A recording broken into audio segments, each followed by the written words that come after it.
you ready?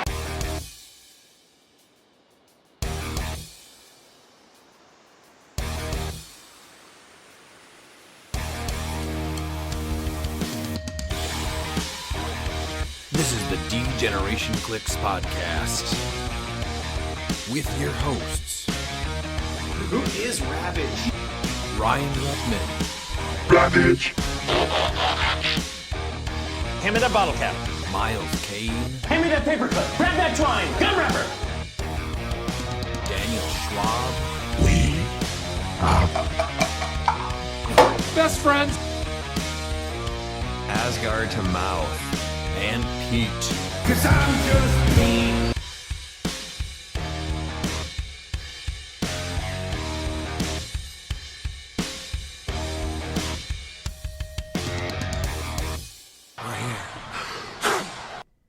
Welcome back to the D-Generation cliX podcast. I'm your host, Ryan, and with me as always are Miles, Dan, and Pete. Miles, do you have your bags packed for Adepticon? It's been packed. I'm ready to go. All right. And then I'm ready to ship ahead and go 0-5 in Swiss. That's great. Team is locked in? Team is locked in. All right, awesome. Dan, you have a pretty rough schedule before this weekend, right? 4 10-hour days, baby. It'll be worth it. And Pete, getting in so much practice for a big event this time. Are you settled on what you're playing? I'm fighting that Pete urge to scrap it all and do something different for tomorrow night. But I'm gonna tell myself no. I've already packed my clicks for tomorrow night. It's the same team I played last week, which is that's a big commitment out of me, to be honest with you. It is. Enjoy this feeling, and you might actually continue it going forward. I guess it all depends on how it plays out, but Yeah, if I don't do any better, I'm just gonna go back to my old ways of just doing whatever I wanted. But we'll see. I mean, I feel more comfortable. There's certainly less errors after a couple games of something. So Is there, though? yes. Yes. Okay. Let's see, we're off to a start here, huh? We are off to a start. I think we always are. Well, we had a blast playing in the monthly game on Saturday, and then Sunday was kind of a family day. We just watched the movie at night, so pretty ideal weekend, I think. But let's get into the listener segment. What would be fun? Hello, friends. It's the Bookwood Report. And I have to say, this is what it is to this week.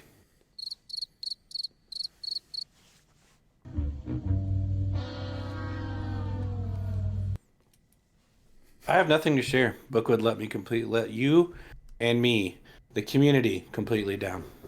Does anybody have anything to add? No, he did. I look forward to the Bookwood report, and to see that he bought nothing is this might be one of the biggest disappointments I've had in cliX. Probably right up there with Keaton being released. The real shame.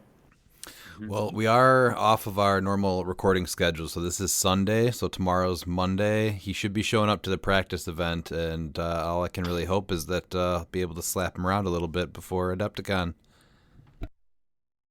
You're saying that you want to slap him around before and not during? No, I want him to do good at Adepticon, unless he's playing nice, me. okay. But there you go. I'll knock him down a few pegs at Coliseum. What if you meet him at top 16 again? Miles?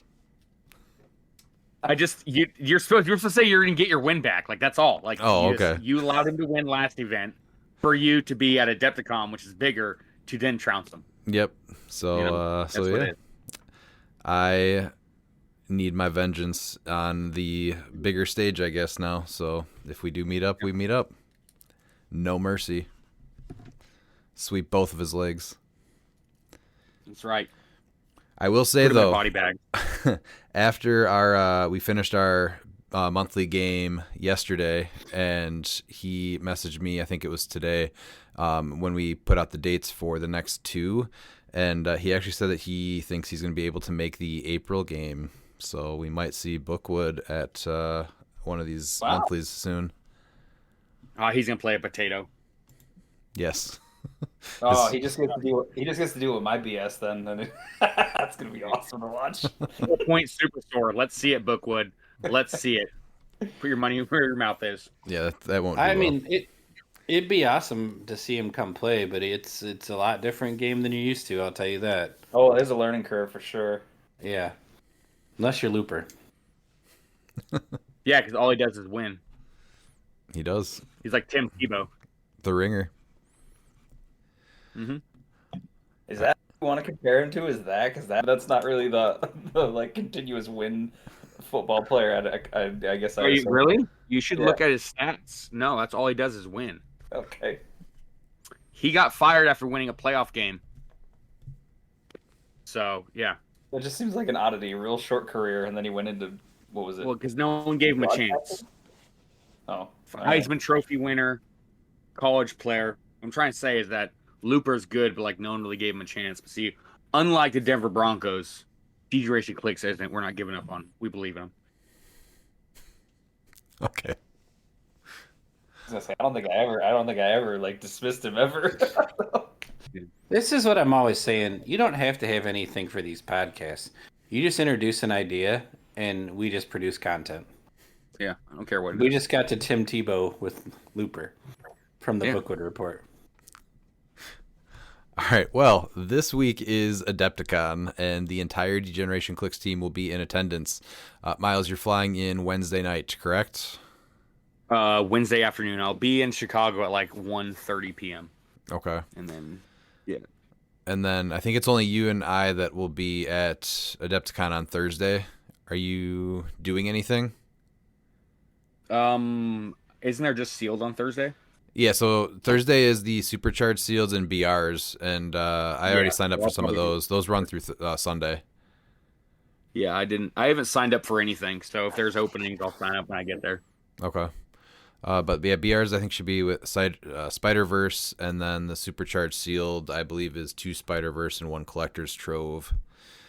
Friday. The Spider-Verse Collector's Trove would be fun, except for that because that's 400 points. So now you're gonna get a 300-point Thanos. Oh no, he's only allowed at 150, right?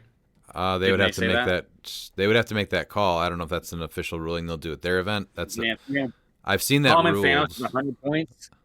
Ooh. Yeah, I hope I hope that's a call that they make. Actually, that's worth bringing up. Yeah. But Friday is Team Sealed again. That should be with Spider-Verse. I'm teaming with Christine and Ali. Pete, Dan, and Dalton are teaming up together, and then we have Looper, Bookwood, and Jeremy. And Miles, we didn't know that you were coming before we all made our teams. Who are you teaming with? I'm gonna be the third with Kyle Mitten and Chris Cassio. And from everything that I've gathered is that there's a lot of hype behind Chris, and like he's like besides the ELO rating, like he's probably the favorite to win Worlds this year. So I'm super stoked to be with a potential Worlds champion in Chris Cassio. Well, okay, we had I think 5 different teams with us on it, and then Harris is joining Adam from Clixing It and Kong Slapper Magoo.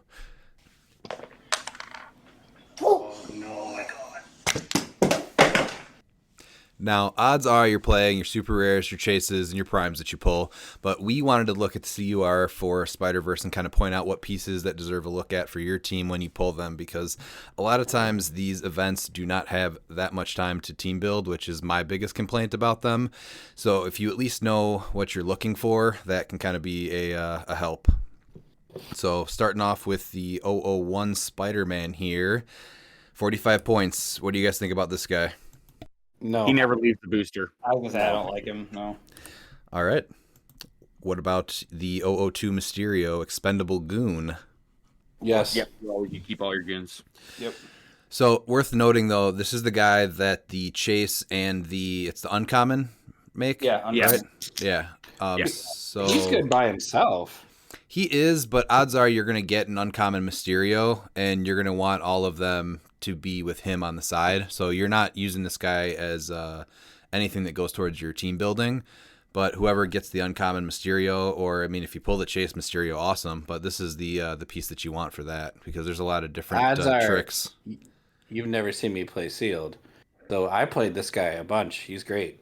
Trust me. He is all have my boosters. The uncommon is actually a great play, and from everything that I've looked at, including from my cases, it's an average of 2 Mysterios per brick. Yeah, So- that sounds right. Oh, this one you're talking which about, is right? The common. really good. The common one. So that's great. So if you somehow get lucky enough to pull the first off, I think the best brick period is the Chase Mysterio because you also get the Prime Spider Ham. Like that's an insane case right there. Yeah. And then yes, you also have the goons to build with him. Yeah. Yeah, And he comes out. I think he keeps the goons. and you put him on the side. You don't actually build with this piece, but he is really good. Not the best goon trait, so it's 0 through 13. You generate a smoke train marker in the square Mysterio last occupied with it 1 through 3. If he gets KO'd, and then that smoke train stays there because it's not smoke cloud, it's just a train marker that gets generated, which is worth noting when we get to the Spider-Man Noir in a little bit. And then he also has the 4 through 6, which is just generate another one on their 15-point line. So this is definitely one that's just heading to your, not even your sideline, just on your tray until you can bring them in. All right, then we have you know what? Actually, I did want to mention this too because this is something that people do not know. If you have one of these or two of these and they're both KO'd, you can take them from your KO zone as long as you note the points that are scored and continue to generate them if you want. So some people are just not aware that you can actually do that, but you can pull things from your KO zone to use them for that. Yeah. All right, 003 Spider Bite. Yes. Yes. Yeah. Especially if you pull the uncommon as well, or I think the uncommon. Yes.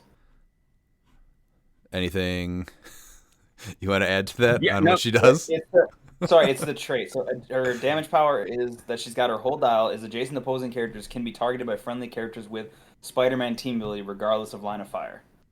So you still have to be within range of them, but that means like you're pretty much ignoring the map for the most part. Yeah, she has phasing, so she goes through the indoor maps as well. Yep. So. Exactly. Yeah. So that makes targeting on indoor maps a lot easier. Mm-hmm. So. And then obviously, since she works with Spider-Man family team ability, there's definitely a couple teams that will not have many of this. So definitely just make sure you're putting her with the Spider-Man team. But she's definitely worth pulling out of the booster and trying to build with. Yeah. All right, now this one I'm a little torn on. This is 004 Iceman. What are your guys' thoughts on sealed with him? I don't like. I don't think he's going to leave the booster, honestly. In a regular sealed environment, I think it's different. But when you're actually looking to build with a brick, I just don't know if he's going to be seeing much play. And if someone is playing him, then you have a really bad brick. He was a quick 50 points every time I faced him. Like I just mopped him up every time. It just depends if you're building a Spider-Man family thing and you have 50 points and you want to add toughness to something. I mean, that's it. Like, but you're only getting that for 3 clicks. So no, I don't think so. So this is Well, what then you get barrier. he so does. Straight defense. Yeah, well, he does offer. So he has the sidestep with flight, 2 bolts, 5 range in cap, which isn't terrible. If you're going up against a team that has a lot of poison, you're able to then to stop that. And then the empower is honestly a pretty big deal. He also has team player. And then if he gets hit for a little bit, he's one of the only characters that has barrier in this team or on this set. Yeah, no, it just all depends on what you pull. He's Right. not going to be the first figure that you're going to pull out. But yeah, he's the 001 Spider-Man stays in your booster. He never comes out. I don't think you ever take him out to play. I don't. But, I mean, looking at him again, flight's big. I mean, just having flight is big. Yeah, and he has empowers. Like there's going to be a few pieces that he does work well with, but Right. This is by no means like oh great, I pulled Iceman piece, but it's definitely as you're building, it's something that might work well with your team. So it's worth keeping an eye out and just knowing what he does offer. All right, 005 Spider-Man. I feel like this one was crazy common. yeah, we'll probably pull 2 or 3 of them. So and I think that there's a chance that if your partners allow you to, you'd play 2 of them. 2 of them for 35 points is insane. I mean, they both have the wall crawler trait, sidestep, and then non-adjacent opposing characters can't draw a line of fire to Spider-Man. So like, there's no outwit or nothing. Like they have to be adjacent to him. He doesn't have to be adjacent to anything. So that's very important. And it's nice if you have a range piece. He's giving out enhancement, and he's a nice bodyguard, so that's not bad. Well, he's a range piece himself. No, I know, but he's only got a 4 range. There's a couple pieces of the set that have like a 6 or at least a 5, That's like, this is nice to get their And damage. yeah, but also depending on the maps too. That's where it sucks too. Is that like, I really hope that we have maps that are going to be able to benefit from this wall crawler trait, because all of a sudden now he's going to have a 10 square reach by himself with no TK. We're providing our own maps, correct? Usually for Team Sealed, yes. I'm not sure for the like other stuff. Not the BRs obviously, but the supercharged sealed. I don't remember for that one though. But usually Team Sealed, you provide your own maps. So this is a perfect example of why you want to have a variety of maps that you bring. Tangle, baby. The Tangle is insane. Oh yeah, This set. that'll be on a lot of builds.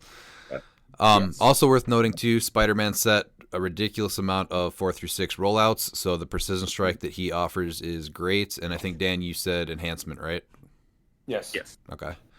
And there's actually not as many wallcrawler people as I thought there was going to be in this set, but wallcrawler and sidestep is very nice. Mm-hmm. All right, what about just the regular goon with team player and underworld? I think you pull out all your goons just because of the expendable goon trait. So there's plenty of figures that actually in this later on in the curve that actually start the game with goons. So you just have them out just based off of what you want. I don't think regular goon is going to see much play, but depending on if you have Sinister Syndicate, I mean, he can be a 10 for 3 or potentially higher. Yeah, it just all depends. And who generates goon? It's super rare Silvermane. Tombstone does. Tombstone does also. Okay. The uncommon Norman Osborn starts with one as well. The Goblin. The guy. Yeah, I mean, just this guy right now that we're talking about. Yeah. So it's just it would Tombstone. be Tombstone. Tombstone, you generate any expendable goon. Oh, so it's not the goon itself is only directly tied to Silvermane, like the Mysterio ones are obviously. So. Silvermane isn't it any? Oh no, yeah, it is. Yeah, so Silvermane is him specifically. Yeah.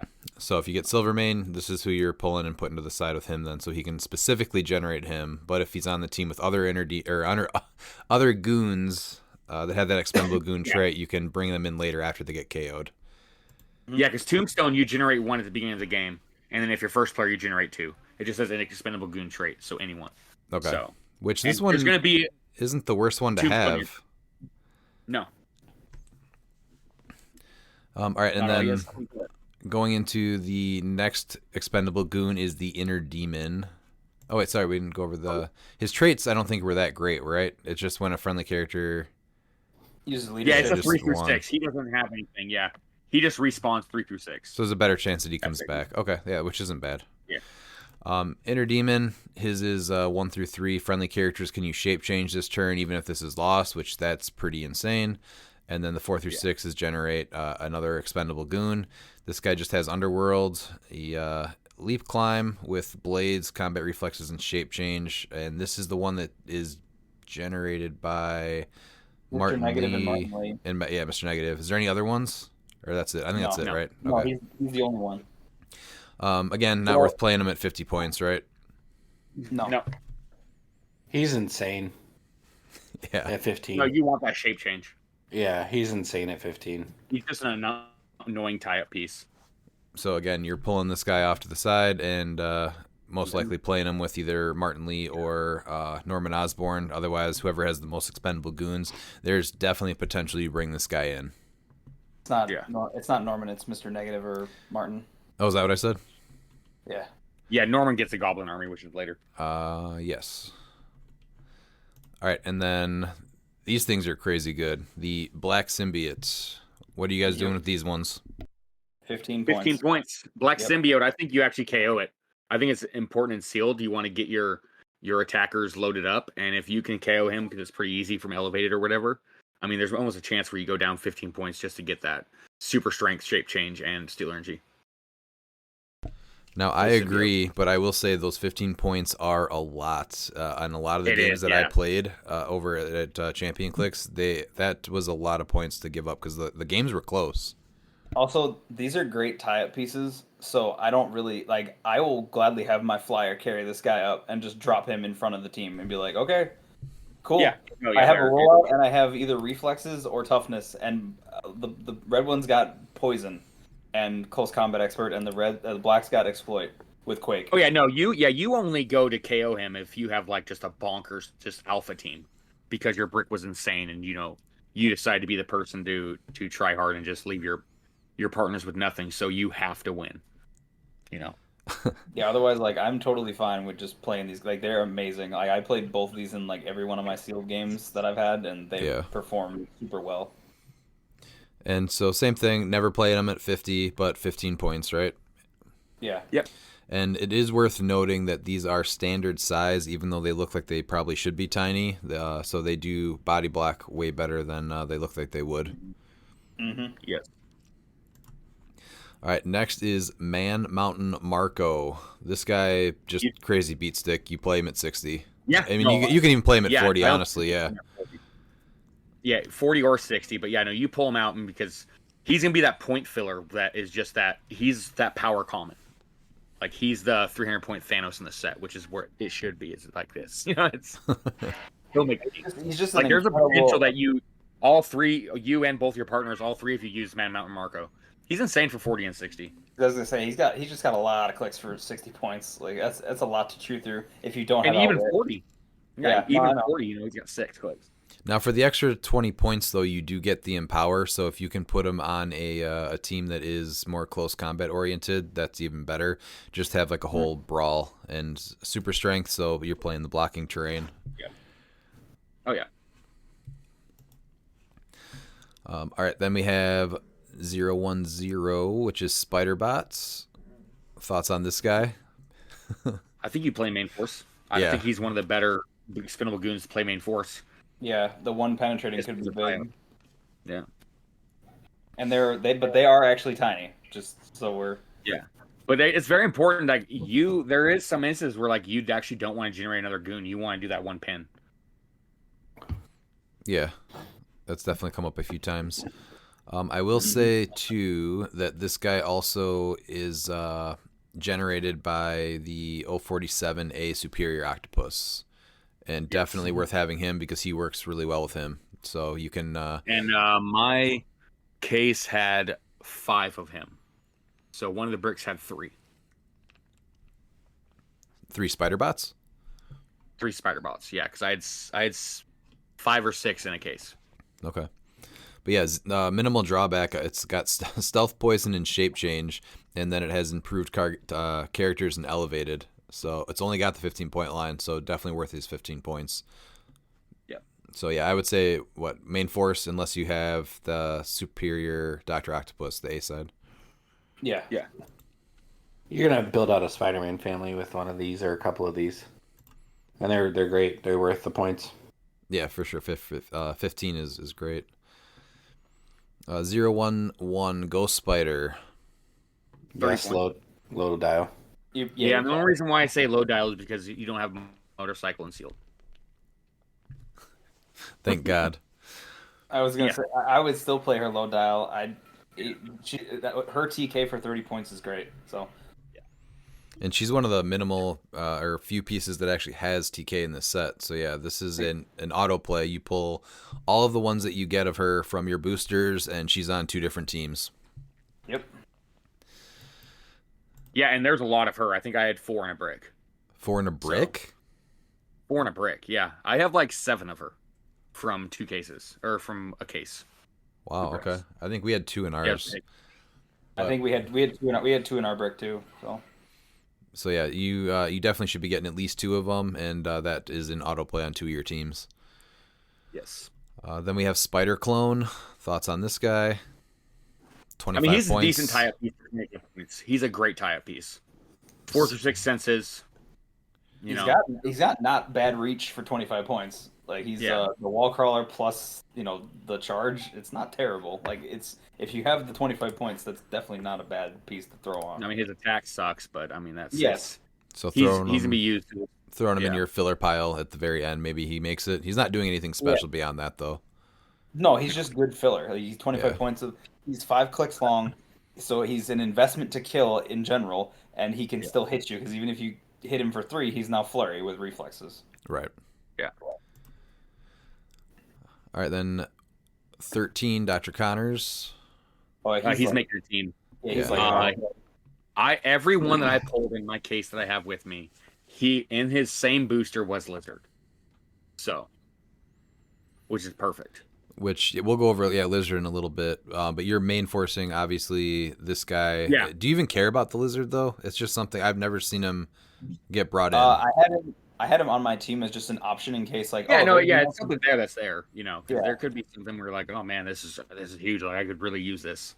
Okay, but I mean, for the most part, you want that perplex and the support that he offers on the top dial. You're trying to keep him back, and he's got shape change, which isn't bad either. Yeah, and it's a Yume. So yeah, if you get that 6 early, you're not going to bring out lizard. Yeah. I mean, and potentially running 2 of them would be great. Yeah, there's Have one not turn a to lizard and then- there's not a ton of perplex in this set, so double perplex would be awesome. Well, support's always huge. Yeah, and especially in sealed. Yeah, so he's a big play. All right, Spider-Man Noir. He's got a 50-point line and a 30-point line. Always the low. No, I think 50. I like the low dial too because you get precision strike and precision strike is big in this set and perplex is still big. I know outwit is good, but if you That's exactly why is that there's not if you actually look through the set, there's not a lot of cosmic energy, and there's a ton of rollouts, and that outwit's going to be huge. Yeah, and we don't have a lot of outwit in this set. Yeah, that's fair. So I like him at either line, but for sealed, probably the outwit's probably better. And so starting power frequency outwit in this set is 14 of the total set. So yeah, definitely an option with him. But having the perplex on the low dial is nice too. But the big thing that he does is that everyone in smoke cloud, is it friendly? No, just any smoke cloud. But but if they're friendly characters occupying any smoke, it's any smoke terrain. So Okay. Yeah. So if he is placed by a friendly effect, so that's TK, if that's carried, anything like that, then he can use smoke clouds free. Wall crawler. Yeah, anything that places. But then he can use the shape change. Sorry, the smoke cloud is free, and then everyone in smoke terrain can use shape change. So that does go back to what I mentioned before with the Mysterio goons. If they make the smoke terrain, that stays on the map. If you have a friendly character in there, and Spider-Man Noir, that character has shape change. Yes. So, were we voting on this one? I like Outwit a lot, but I feel I'm putting him on low. I think it all depends on what your build is. If you don't have a lot of precision strike on your team, I think you get Outwit. Okay. Either is good. Yeah. Pete, I think if you have outlet, you don't need precision strike as much. Yeah. Because you just take away the senses. Mm-hmm.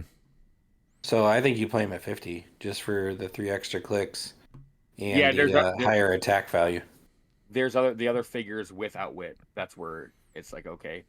Like, for instance, we'll get to another figure here soon who actually works great with him at 30 points. I mean, I guess it depends what else you have, right? But your Spider-Man family, this guy is getting a hard look to make the board. Absolutely. Just because of everything he does. Yeah. All right. Goblin Army. This is the one that Norman Osborn makes. Okay, Yes, so these guys are a great goon. They have a wonderful trick which you can use in sealed, which will catch people off guard, which you have to roll for it. But for 15 points, when they die, if you roll a 1 through 3, you can place a character with the Sinister Syndicate team ability in a square the Goblin Army last occupied. So you can kill box a figure, and it doesn't have to be the guy that killed him. So you can drag over somebody of the opposing team into your area. It does not say friendly.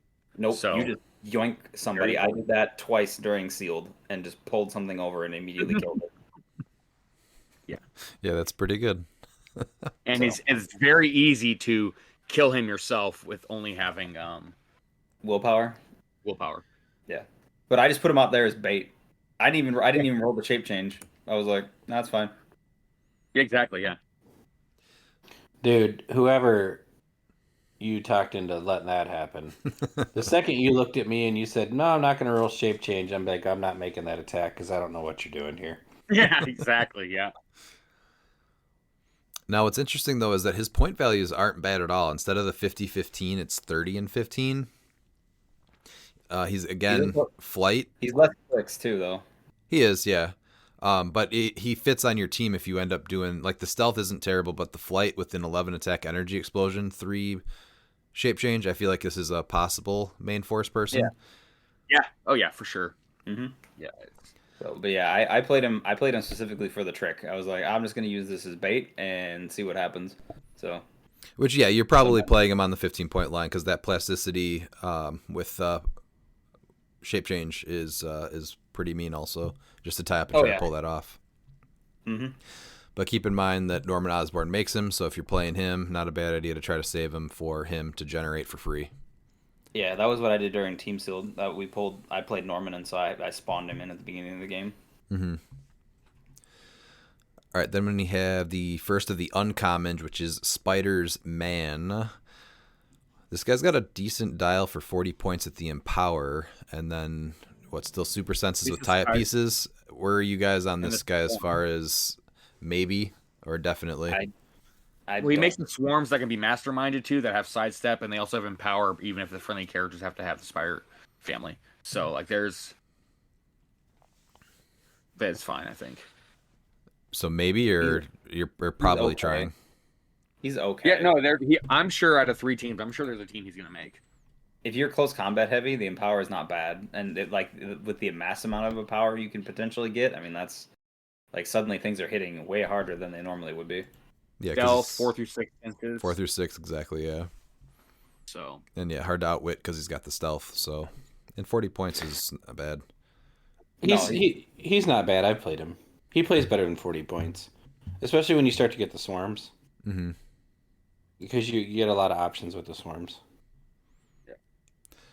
All right, I thought this guy was awesome. Very fun to play. This is probably my favorite Venom that we've ever gotten. Yeah, no, you play him full. Yes, I agree with that. Yeah.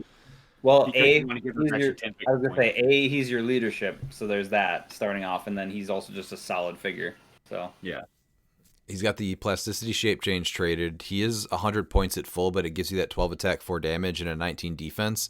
And then it doesn't matter, but adjacent friendly characters modify their defense +1. You don't need to share a keyword or succeed on anything. It's a static, always modify +1. Yeah.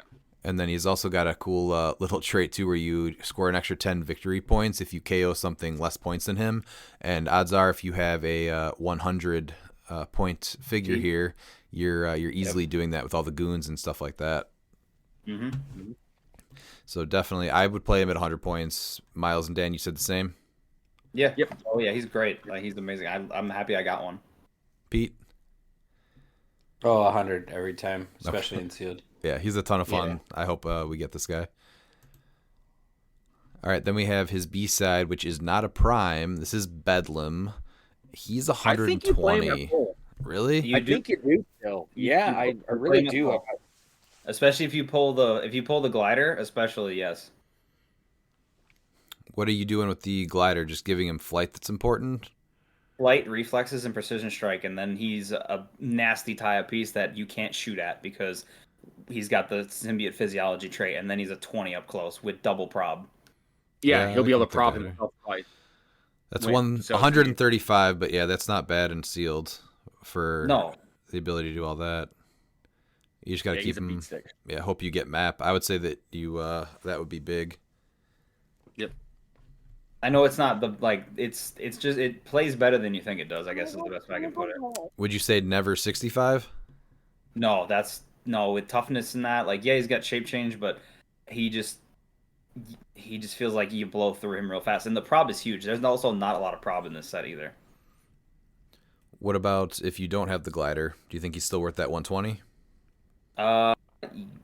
Yes. You have 12 boosters of 5 figures each. What really depends on what else you get. If he can still be a good piece. It just, I would think at that point you might have something else in your booster besides him. But I still think he's a worthwhile choice. I'm just saying the glider makes him exponentially better in field. So this is a playstyle piece. I would be perfectly happy playing this piece at 120 the whole day. Yeah.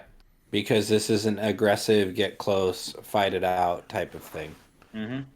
And 2 probs feels pretty good with me.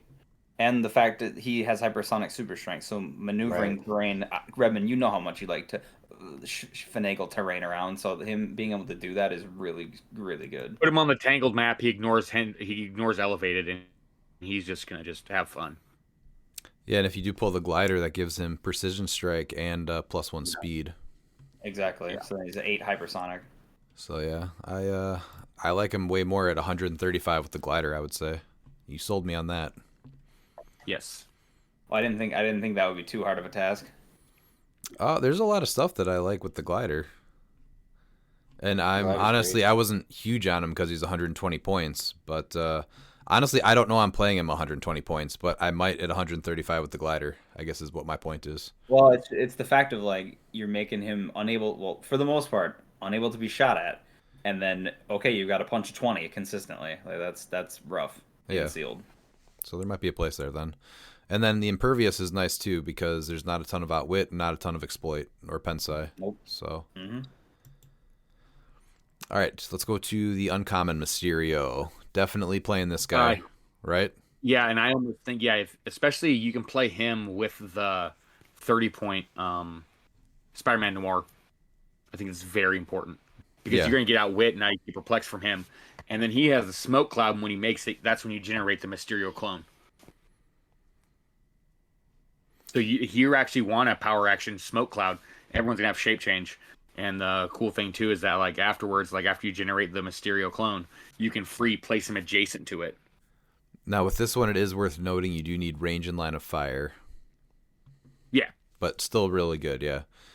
Being able to maneuver and pull off that outwit is pretty big. during that 11 attack is a lot better than a 10 to get Yes. that mind control. Yeah. So And 2 bolts, not bad. yeah. So Miles and I are auto plays. Dan? He's not my kind of piece, but outwit is huge, and he's just good. So I like mind control. So yeah, I mean I would play him. Like it just depends what we pull and like what my teammates want to play. Like I'm not gonna be like. No, yeah, he's just an auto play on one of the 3 teams. Yeah, I was going to say, would Yeah. you say... pull Yeah, he Mysterio, goes on one of there's your no way teams he- for sure, though, right? He's not sitting on the Oh, that- sideline. Okay. Oh no, yeah, outwit is too big. You need that. Like that's a big thing to play. And Yeah, that's what we're saying is a must play, not just for us, but like it's going to be on one of the 3 teams. No, you play him. The outwit, shape change outwit, and you get him, you're getting those other Mysterio guys. So yeah, I mean, he's not a playstyle that I'm gonna be great with, but somebody can make utility out of him. He goes on a team for sure, though. Oh yeah, absolutely. All right, then we're going to go to Spider Bites. So this is the other one that actually generates the ones that we talked about before in the common slots. Are you guys playing this one at 35, 60, or not at all? No, 60. She's amazing. For the outwit? You play one of her and one of the spider bites, and then she can place next to the spider bite as long as it's within range. So you're talking you move it up 5, and you place her in front of it, and then you can free make an attack, and then you can also make her actual attack, and she's got outwit. That's huge. 2 attacks plus the outwit. That's big. And that place power is only on her special speed power that's at the top of her 60-point click, and you only need the range, and 5 is pretty good. Yep. Yeah, because the placing is within their range, so that means you're actually going to be placing a square ahead of it. So you're actually going to be able to place 6 squares. Right. Yeah. So she's not bad for the 60 points. You're still getting that 4 through 6 rollout too. So do you really want And your? she's going to make an amazing custom to replace her face and make your own Rey Mysterio as well. Not for nothing too. She does have willpower, which is, I mean, with the lack of leadership in the set, that's kind of big for pacing. Like her being able to maybe go an extra turn is huge. Yeah. That's Rey Mysterio's math. I was just thinking about that before you said that, actually. All right, this guy is just dumb. You play him. I think you play him. So yeah, There's no way you're not. This is Slide. This guy's just ridiculous. He's so annoying. You can't let him just ping you, and it's so hard to just score him. And he's only 35 points. Oh, I know. It's going to be hard to decide who gets this. Like, this is a figure that people are going to argue. No, I want to play him. And then See, he's got my team. Sorry, what's that? I only beat him because I had Moreland and I kept spawning in all the guys to surround him. Basically, that was it. Because I was able to whack him a couple times at a every time. It was like I think I spawned the flurry one, and so I hit him 2 more times, and suddenly he's only sidestep, and it was a little better instead of him being hypersonic. Yeah. Yeah, and then luckily he doesn't have combat reflexes. There's almost a point where you play him 50 and you give him the glider to make him a 20 defense. Period. I'd want a way to heal him if I was investing 50 into him because he's still only dealing 1 damage, even though that's not bad. Again, you're probably no. hoping. He's got can 2 give on him a couple of them. What? You can give him blades if you're talking about putting the glider on him. Yeah, What you give him is? blades. He's talking about combat reflexes though. Yeah, Oh, combat Blades is. reflex, I mean, yeah, precision Blades strike. is stupid with him. Blades Willpower. precision strike. Yeah. I mean, I would that if I guess if that's what you have Yeah. left. in No, your actually, I boosters, kind of you're- like that now too. I was like, I- why would you not? Oh, you yeah, have see, one. You Your have cycler glider, that's about to be a thing. Mm-hmm. God. But he only takes a maximum of 1 damage from close attacks, and he does not take knockback damage, which is like the thing that you would normally just try to pull off with super strength Yeah, or whatever. And he doesn't even take that type of damage.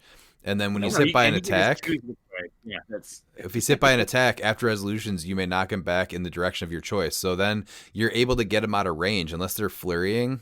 After that first one, he has to stay there. But after resolutions, you just knock him back any direction. That's crazy. yeah. So that it doesn't. They don't even need to knock you back. You just do the knockback of 3 squares wherever you want. Yeah. So I think this guy goes on a team that also has the support, and I don't mind the glider on him, actually, now that you mentioned the Blades Precision Strike. Mhm. And then the willpower so I can keep going. Is that all on that 1 click? I think so. Let's see. It's believe so. Blades, willpower, yeah. All right. And then isn't that the one that's +2 speed? No. No, that's only just the +1, one. but still. But yeah, he starts off with a hypersonic 9 then, 11 blades. Yeah. And if you get a Superman With team light. ability on there, he's got a 4 through 6 senses. They hit you and you're still only taking 1 damage. Yeah, this guy's awesome. You find a place for him on one of your teams. Mhm. All right, next Spider-Man is the 021. Where are you guys with this one? 75. I like him at 75. I don't like this piece. I don't know. This is a pass for me. So Yeah. the reason why I like him at 75 is that it's all going to be depending on what you pull, but it's going to be across the Spider-Verse. So that way you can do the wall crawler trait, and then you can do running shot, and then you're able to place someone that's less points. And it's going to be a lot easier to do that with 75 points to set up an alpha with a precision strike. That's fair. There's I not mean, a ton I of just- running depends on shot what else either. you do. The running shot combat reflex is weird. I know that if he's adjacent to blocking, it's hindered. I was gonna say if you can set up the blocking thing with your map choices, that actually is pretty good then because then he's a little safe, and then you have to punch him, and that's tougher to do. So Yeah, and the wall crawler and all that stuff. So I mean, there's definitely some things to like about him, but again, you're opening 12 boosters now to make teams. yeah, I don't know if 75 points to pull that off is the way to do it, but just No, yeah. he's just able to pull another Spider family. That's less points. Yeah, he's all Like, about let's very pulling the say, for Spider-Man instance, family. like you if you get the brick with the Chase Spider Ham, or I mean the Prime Spider Ham, Mhm. like all of a sudden now you're just making him more of a threat because you're able to bring him over with Spider Man. Yeah. I know it seems kind of counterproductive with him, but yeah. Pete, what's your opinion on Spider-Man 021? I think there's got to be better options, but I mean, maybe not. Maybe you get down and look at it and you're like, oh, I got a Spider-Man family, so I can do all the across the Spider-Verse, and it's Yeah, that's the sealed. only reason It's why you would- sealed, right? So Yeah. that's not. There's worse things that you can play in sealed. Of the 2-point lines, though, I think you probably have to play him at 75. So we all agree that never 50, and you put him as a chance at 75 if he works out for the specific team you're building. Yes. All right. This guy, to me, is a definite play. So Norman Osborn, this is the one that's going to generate goblin armies on its 15-point line. And then he also hands out Precision Strike to Sinister Syndicate keywords. or they're 30 points or less Or figures too. oh yeah, That's also that's right.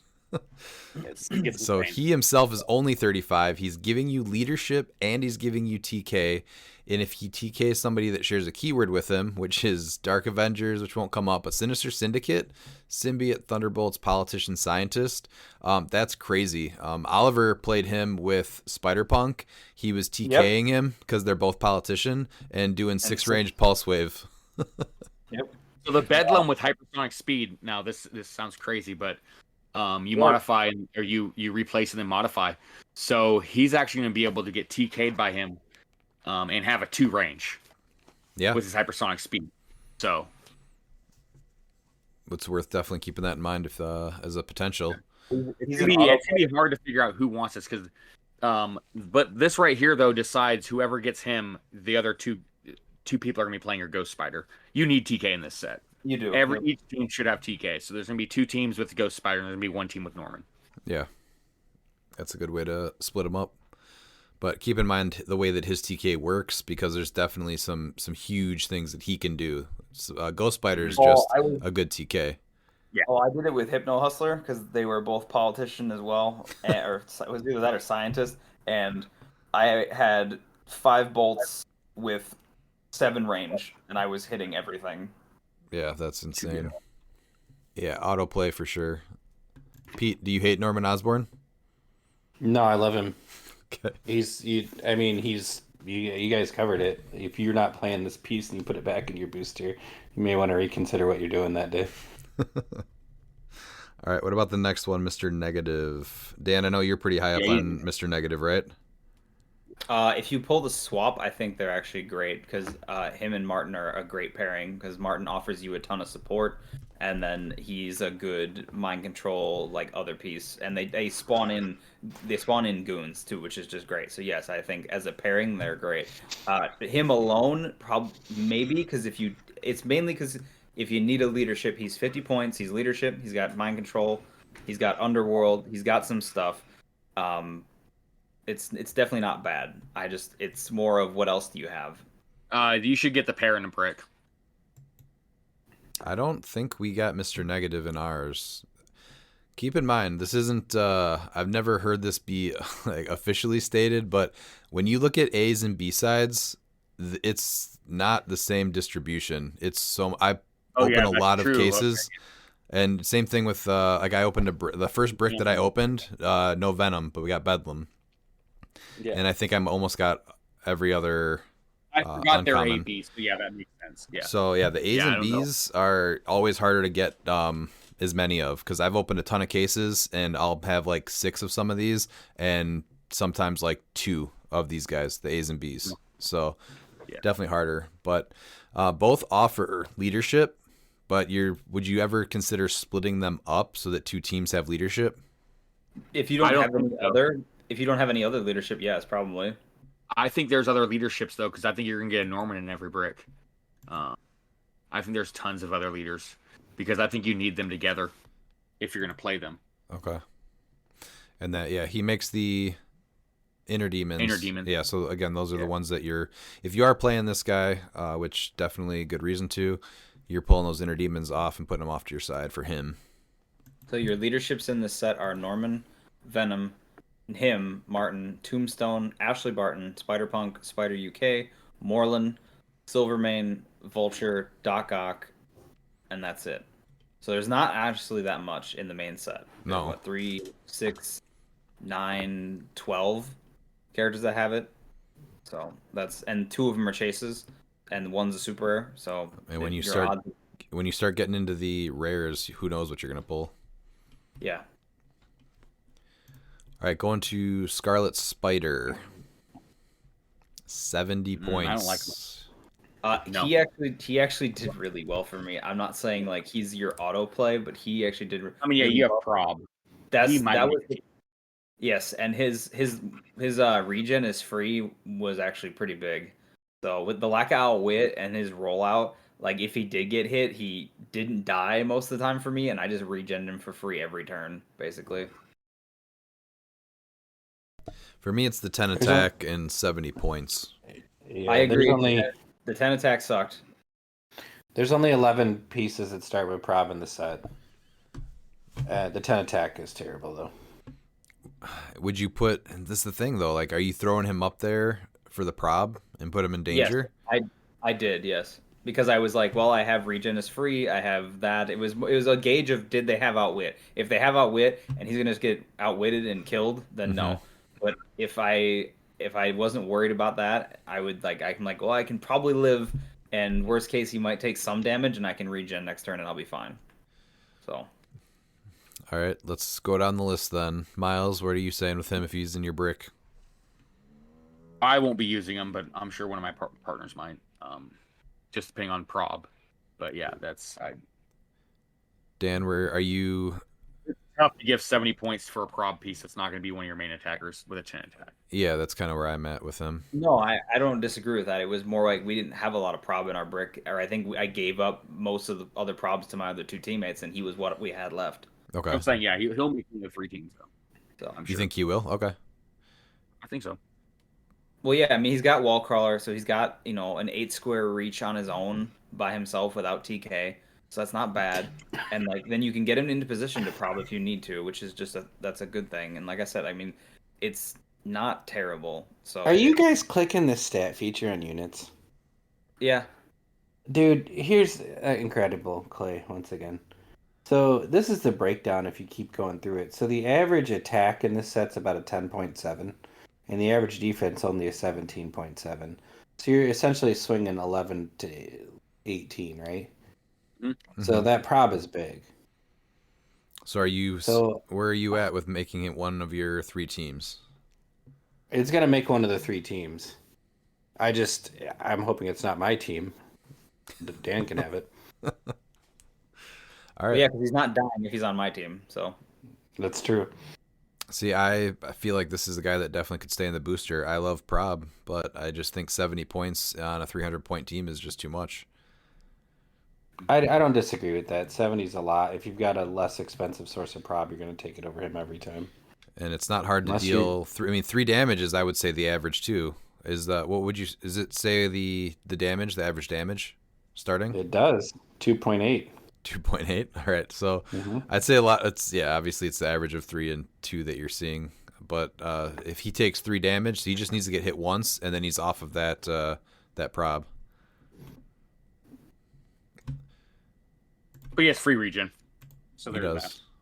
that. He's in the maybe pile. Okay. Yeah. All right. Moving to Tombstone. I think he's going to make a team. I'll be honest. I do at 90. 90. Yeah. Leadership at premium. Yeah, this guy's one of your possible leaderships here. He starts with goons, right? Yes. If you're second, you get 1. If you're first, you get 2. And it's any of the goons you choose. he also has willpower. He also has a way to buff his own stats, so you're not worried about perplex as much. He's a pretty consistent uncommon, honestly. Use 10 damage for what that's worth. Yep.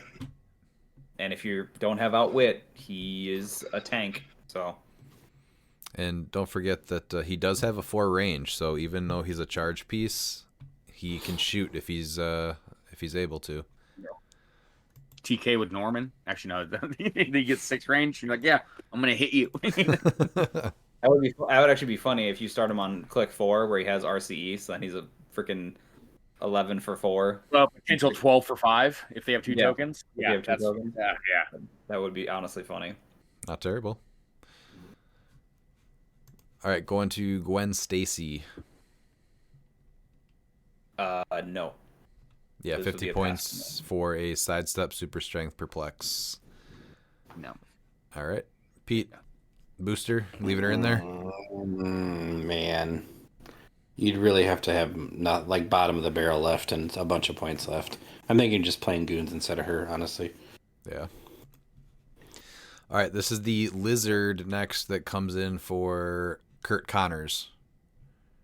I'm almost thinking that you play main force at 60. I'll be honest. I've main forced him, and he plays really well in this set, honestly. Yeah, I mean, starting precision strike is always good. He's got a way to heal. He's definitely not bad for 60. I've played. He's 8 clicks. I played a ton of sealed with this set, and obviously a ton of Kurt Connors, and absolutely 0 people have brought in the lizard. He's been on the sideline, so yeah, I think that this is definitely something that you actually would do. 60 points as a potential main force. Again, that precision strike in this set is huge. I mean, you main force him with Kurt, so. Oh yeah, that's totally fine. But then he heals every time you clear action tokens. You can heal in the click, so he's got a way to heal. At the beginning of your turn and when he clears action tokens. Oh, so he's healing too. Yeah, you definitely main force this guy. Yeah. I read that wrong. Yeah.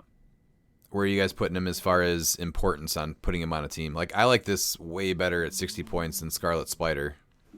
I know he I doesn't. do too. I think he's going to make a team. There's a chance where I would petition for say, no, give me Lizard. I want him. He's a great attacker for 60 points. And I will, yeah. And then Give him the glider for 75. You know? Yeah, that's not terrible. Yeah, tie somebody up with shape change and combat reflexes. Yeah. I know you're not getting. Or you can just go ahead and even with the energy explosion, I know you're not going to really do it, but like even with the energy explosion, you're like, you know what? I want that because I want the +2 speed. I'd rather have 7 speed. That's actually not. It's 15 points though. I'm not sure if I'm doing that because he's got no range. You'll never be able to do it unless you TK him with. Yeah, that's with Norman, fine though. but But when you the ESD is nice. Yeah, and then you're also looking at +2 speed, so that 15 points is essentially acting like 2 perplexes to your speed and defense from range attacks. I think I like him at combat reflexes a lot better than he looks initially. Yeah. And at 60 points, he's a really good attacker. Mm-hmm. Yeah. Yeah, the potential double healing is crazy good. And I still think the starting precision is big in this set because then you're not burning it out with potentially. You might just be like, that's fine. You only get normal senses then. Yeah, that's what I'm looking for on a lot of these pieces. All right, this is another Spider-Man 028. No? I would pass on this guy. Yeah. He does have Wall Crawler, but that's it. And then he's got Flurry with Precision Strike, which is nice, but it's going to be hard to actually base it and use it. 50 points, does have 6 clicks. So the only thing about him is he's one that you can yoink over with the Across the Spider-Verse, and he does have Flurry. That's not a bad combo. Yeah, I've had to play him. He's not. Don't get me wrong. There are for sure better options, but he's not just like a sit in place and die kind of thing. If you can pull it off, where you pull him over and then he can climb away, he's kind of a little bit of a problem to deal with. So Also remember too, there is a few keyword cheating in here for Spider-Man family. There's a few animals like Lizard. All of a sudden now Lizard is going to be Spider-Man family, so now he's going to be able to get super senses. Super senses, right? Yeah, that's true. There is, yeah. You got to be adjacent to him though, so there's that. But That's fine. Yeah, that's totally fine. Not sure that's worth his 50 points, but yeah, it's a potential. All right, that was the end of the uncommon, so we're going to the rares. This is Spider-Man 2099. Obviously, you're playing this guy, right? Yeah. yeah. Top dials. Top dial, yeah, you get a perplex, and he's got blades. And his stuff is all good. Like he's got the Spider-Verse trait, he's got Wall Crawler, and he's got a separate trait of like when a friendly character less points than him is damaged by an opposing effect or opposing character, after resolutions heal him 1 click and remove an action token from him. So for pacing, that's huge. Yeah. Yeah, because you can be like, guess what? He's damaged, but you're going to try and protect him with goons. So they're going to have to kill goons to get to him. And now he's healing and clearing tokens at the same time. Yeah, so if you get this guy, it's not a bad idea to throw him on a team with a bunch of low-pointed things. Yeah. Yeah, you're playing him. 030, the Spider. Oh, we're not doing. Yeah. I mean, are we not like gonna? him. Is anyone not gonna be playing the Prime? Yeah, we are. 100%. Yeah. Yeah. No, he's huge. Gives Mastermind is huge. Yeah, this guy is very frustrating to have against you. People aren't paying attention, as I've had this happen in the games, and they just go after him because they see the numbers, and then all of a sudden he's kind of a lot to deal with. So, yeah, he's good. I think 40 points is reasonable for this. And then on that stop click. You mean? No, where's the 3 through 6? He's 4 through 6, but he has Spider. No, he doesn't. If you team him up with the Spider-Man, the uncommon Spider-Man, now he's gonna be a 3 through 6. The uncommon Spider-Man, the one we just saw. Yeah, the 50.1 that gives Spider-Man Jason friendly characters a Spider-Man family keyword can use his displayed defense. He can already use. Oh, never mind. No, I'm thinking about old Miles Morales. Never mind. Yeah, no, he doesn't have the Spider-Man TA, so he's a 4 through 6. But that combat reflexes super senses is on his stop click, so you can't outwit either of those. So he is a super frustrating piece to get. across the table from you. And you can choose when you want to activate him too, not for nothing. Yeah. Because if they're hitting something that's friendly, you just mastermind it to him. And I it mean, is going through these, I only really see realistically one rare that you're not playing. I'll be no. honest. It's honestly going to probably just be more worth talking about some tricks with some of these guys. Like this that's- came yeah, up that's- with no, I'm saying it's great rare. this came up with Iron Inquisitor, I know, and some other pieces. But when a character says friendly characters can use Mastermind, but only to choose the spider, you still have to share a keyword or be higher More points. points. Yeah, so you still have to meet the requirements of Mastermind. Mastermind. You can't just automatically Mastermind to them.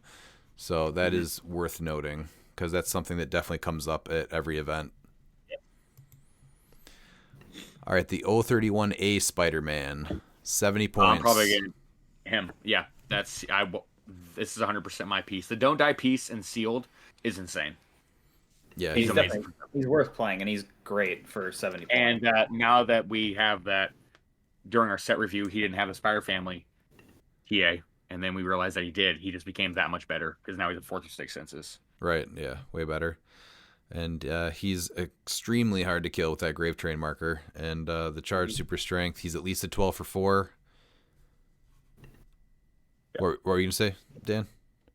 Yeah, I mean he's great, and like he's got all the improved movement. He doesn't have wall crawler, but he's got elevated in characters, and characters is kind of huge because if you just peel off and like run away, I mean that's still huge. I think Then Wall Crawler would have made him 90. I'll be honest. Wall Yeah, Crawler yeah. was insane. I get why they didn't give it to him based upon like what he is or like the material they're pulling from, but yeah, I mean he's great. So like I stealth super senses. There's not a lot of IT hindering in this set, so you can just park him in hindering, and then you can come punch this 20 and see what happens. So Yeah, he's a definite play for sure. And like I think Miles was just saying, the improved character's movement, so that he doesn't care about getting tied up, because there's a ton of low point pieces that are going to try to tie you up. I think most games that I played, you kind of met in the middle, and it was hard to move. Yeah, you're playing him. I don't have anything to add. He's great. The next guy you're absolutely playing him too. Are we going to talk about him? Craven. Yeah. I mean, if you want to talk about him, you can. Anyone Uh, that doesn't play he's him a- is ridiculous. Right, he's amazing. Like if you pull him, just put him on the team and decide on something else. So yeah, he's Well, there's awesome. that ridiculous booster too, where you get him and Captain Universe. That's insane. Yeah, that's Yeah, the this- only way that I've seen him get pulled, I think, right? No, I didn't pull Captain Universe with the ones I pulled. Oh, No, he's I in a didn't pull different Captain Universe with mine either.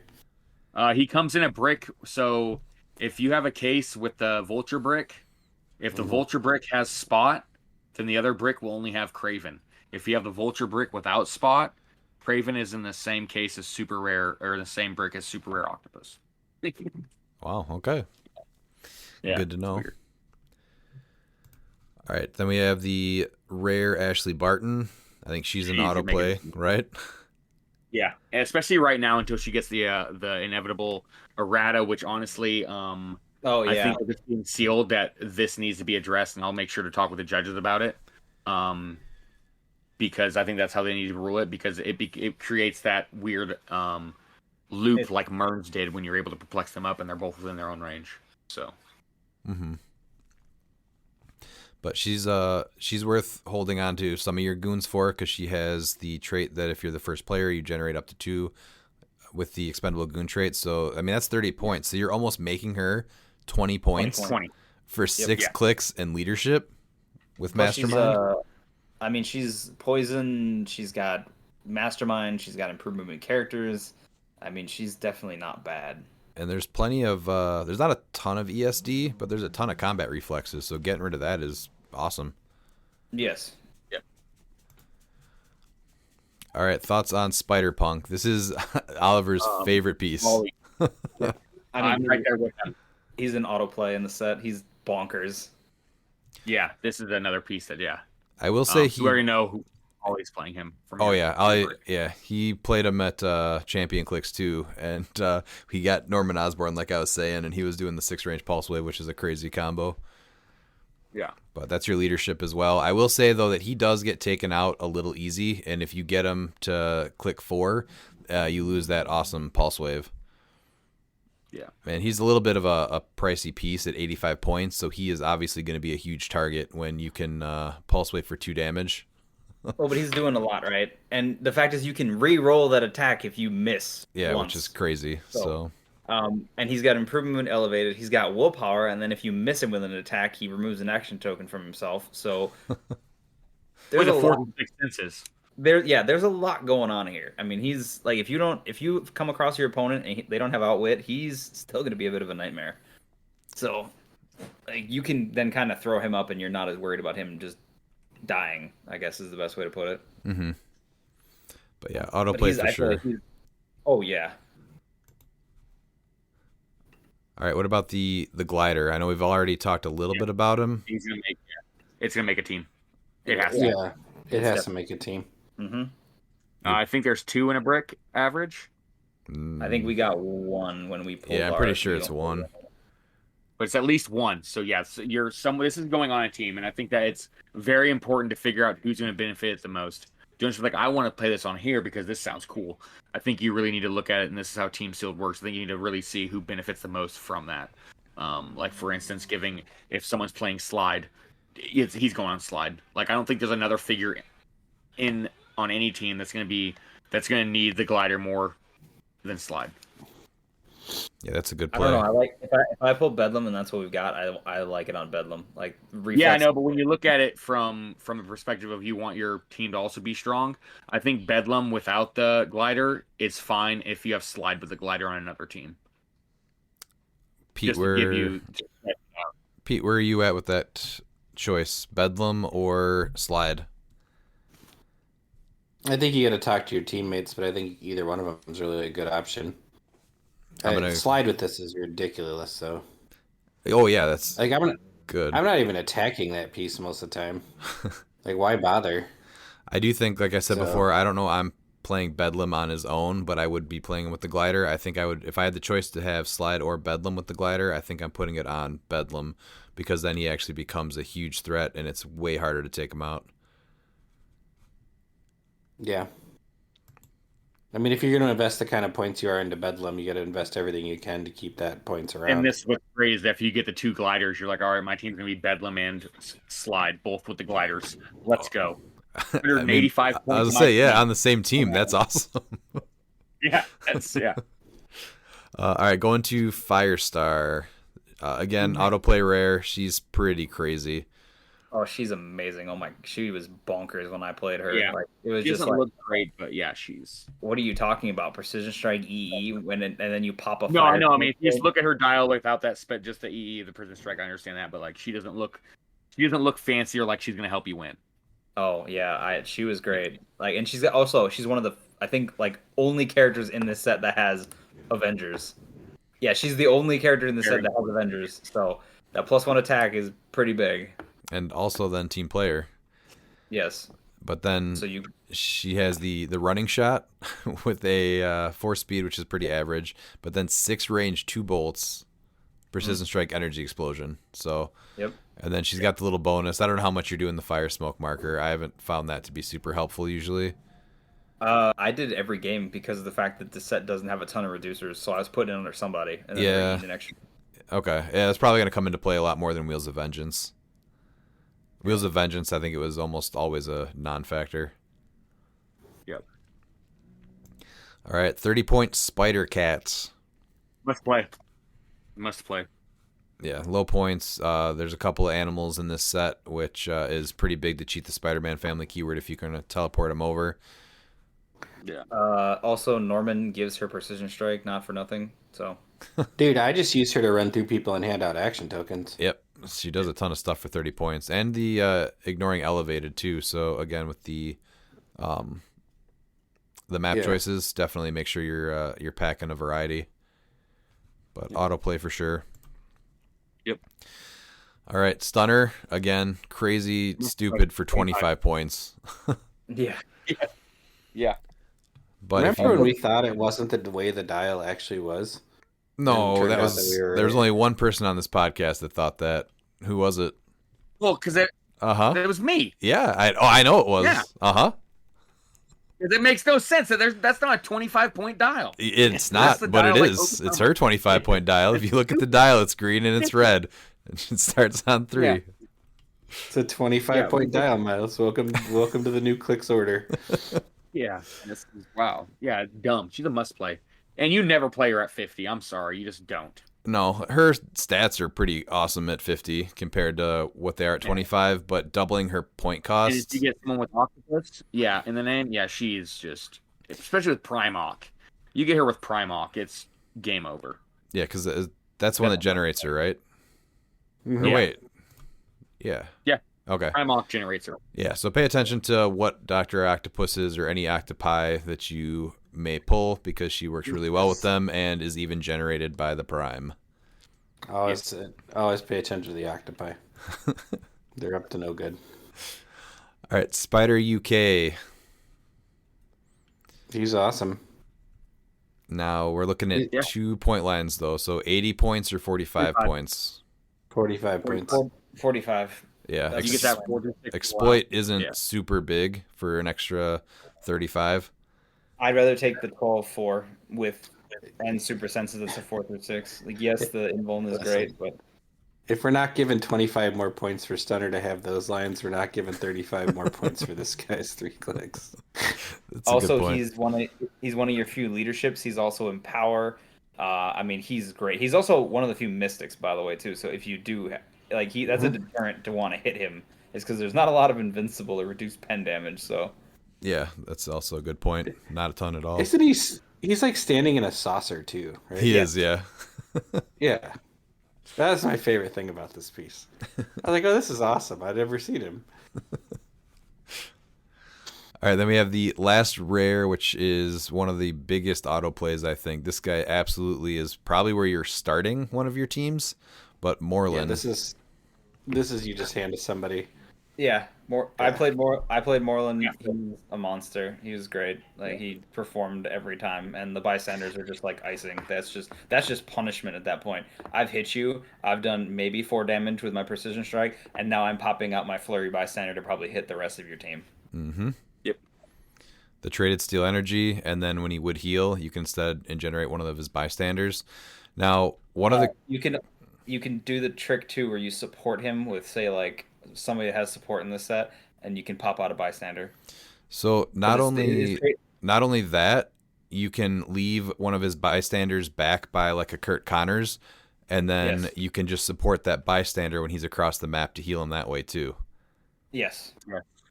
Which is holy crap hilarious. And then if Yes. he's Yeah, full, then if he's full and you do that, you can just auto generate Pop- a bystander. Bystander. Yep. So yeah, And this then guy's also crazy.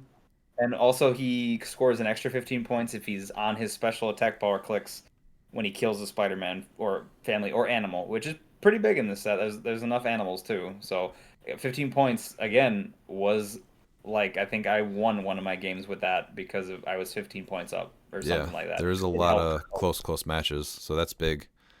Mhm. And then I think Dan, you were saying this Mystics and one of the only Invincibles here also. So yeah, Yeah, I think you're. him and Tombstone are the only ones that can reduce pen. Yeah. So this is definitely a piece that you are probably starting one of your 3 teams with. Yep. Finally made a good Moreland after like 15 years. All right, so that's going to wrap up the team sealed that we were going to look at. Saturday is 300 Modern. Champion Clicks Open gave us a huge look at what you should expect to see at Adepticon. Only big difference is that Spider-Verse is now legal, but with minimal play testing, I really don't know how influential it's going to be. But I will say there's a lot of fun stuff that I think will be in the future. But I don't think that there's been enough people that have been able to really fine-tune teams with these pieces that we'll see a ton of.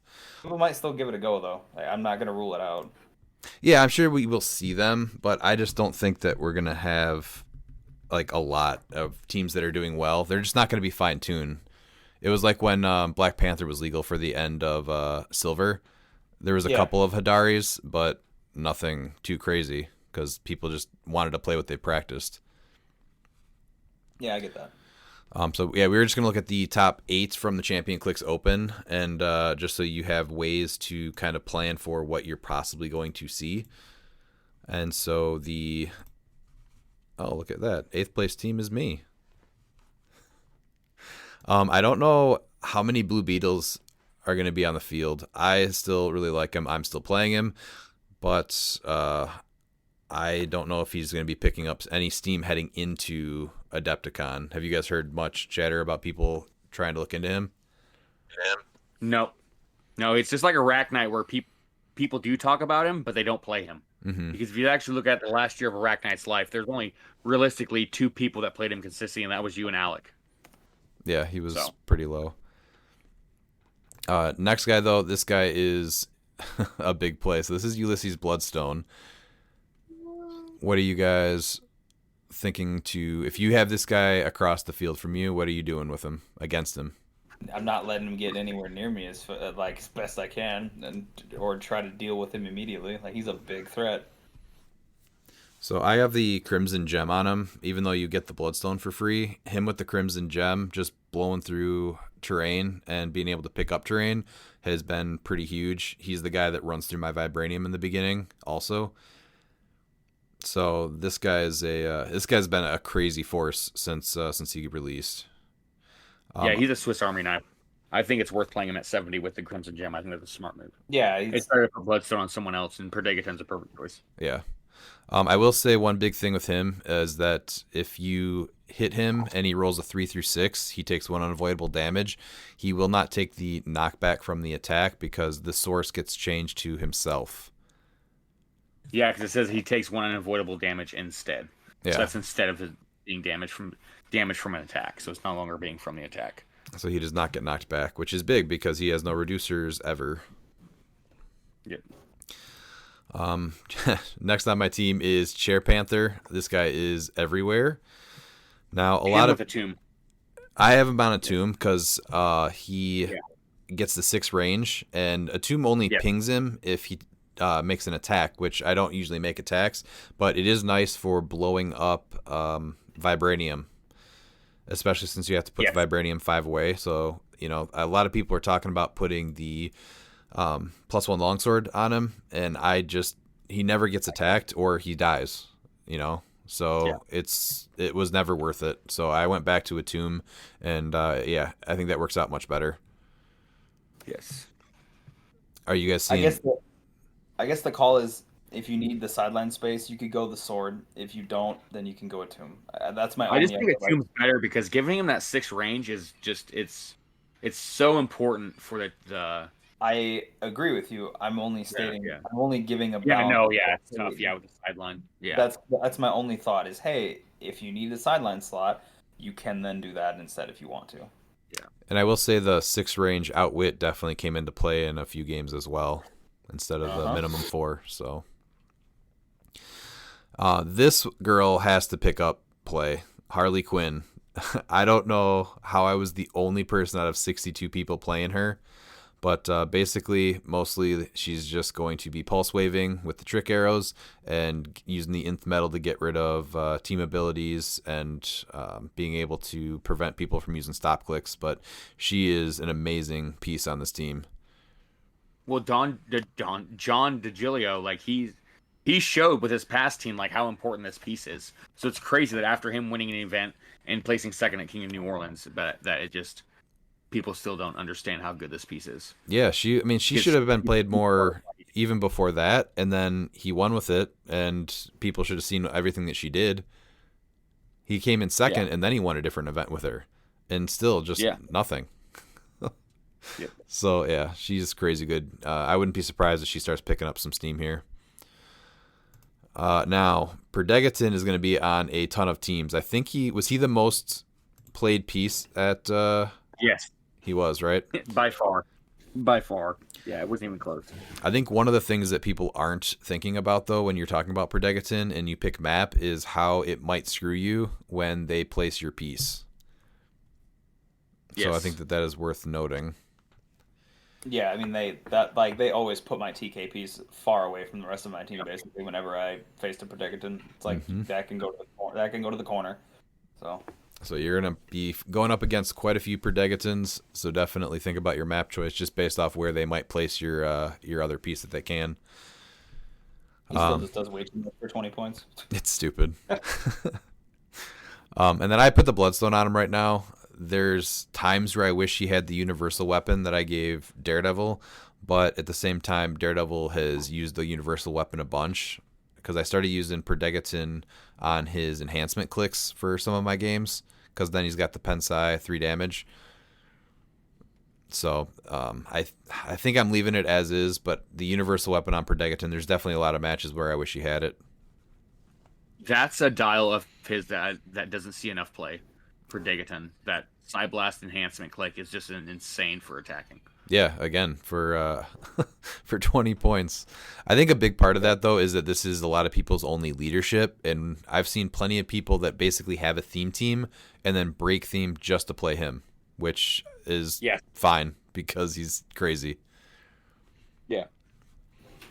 And then I got Weasel and Timebreaker, so everyone knows what those things do. Now, this is something I did want to bring up. So, Fortify and Rivalry. Everyone was talking about Rivalry so much, and I think that Fortify is the bigger deal. Where are you guys with that? Yes. I guess it depends on what your team does. If you can just pick them apart with 3 damage, that's fine. You don't have to worry about it. But it's for those teams that are really,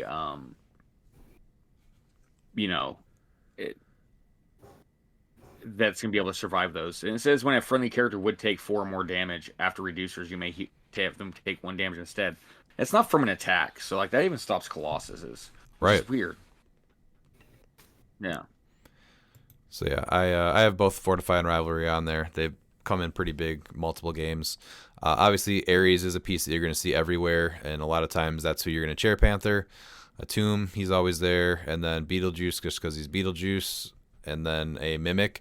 Mimic, I feel like, is going to be an autoplay until he rotates with all of the terrain. Where you guys with I think, Mimic?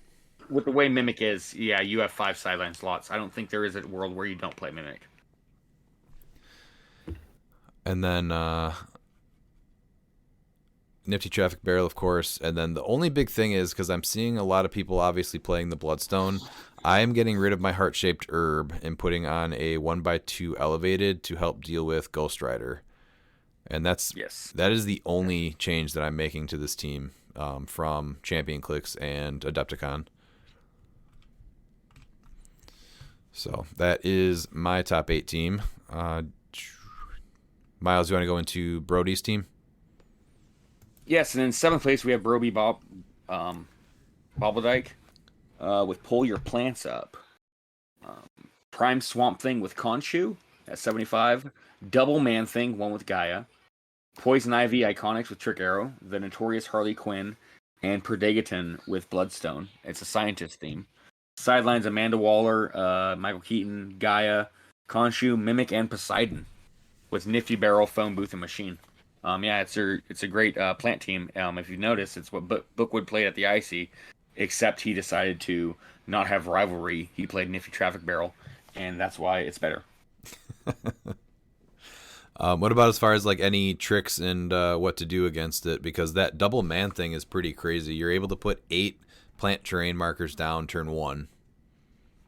Yeah, no, it's insane.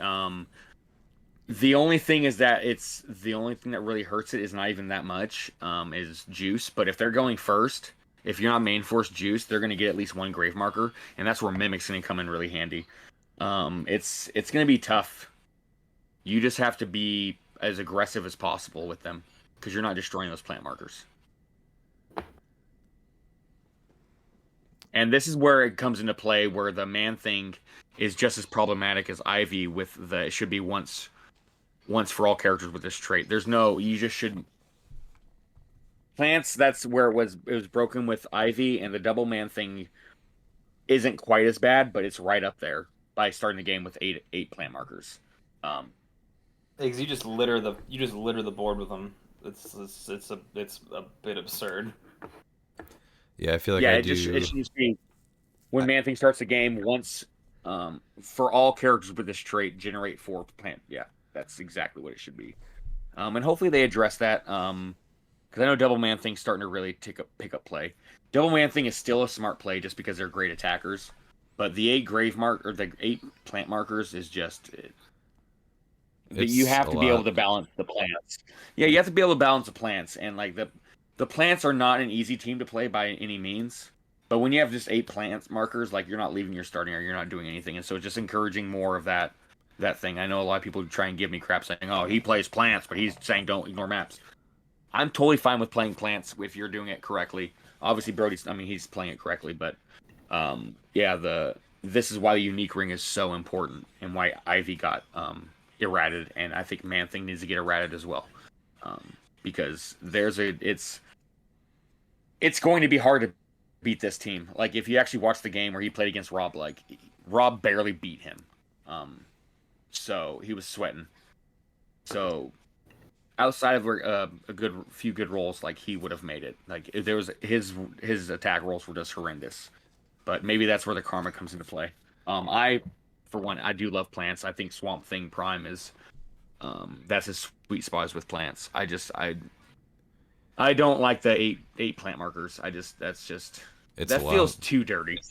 Yeah, feels too dirty. Well, I find myself going to the Quake click with my Daredevil and just trying to do a lot of gardening when I go against those teams because it's so hard to deal with that. And at least the peanut base can do a little bit. With 8 markers? It's not easy. Like exactly. I'm like picking them up with Ulysses. Yep. So yeah, it's rough. All right, do you want to go over the 6th place team, Dan? Sure. This is Trento Cappy. So this is 2 of the Hellfire Gala Captain Marvels with motorcycles. I'm assuming they are on charge and super senses. And then a Kevin with Avatar of Taweret. So also there's Power Gem, Fortify, Rivalry, Keaton, Reverse Flash, and Taweret. So big trick is they have a ton of rollouts because she starts with Shape Change, she has super senses, and then her defense power is the big thing. When Captain Marvel rolls a single D6, increase the result by +1 for each action token she has. She's got Cosmic Energy, so you're not outwitting it. She's got Imperv and ESD, and then with Kevin, you've got the Marvel reroll. So I mean, they're just really hard to hit, and they're halfway decent attackers because they got 8-speed hypersonic with Psyblast and 4 damage apiece.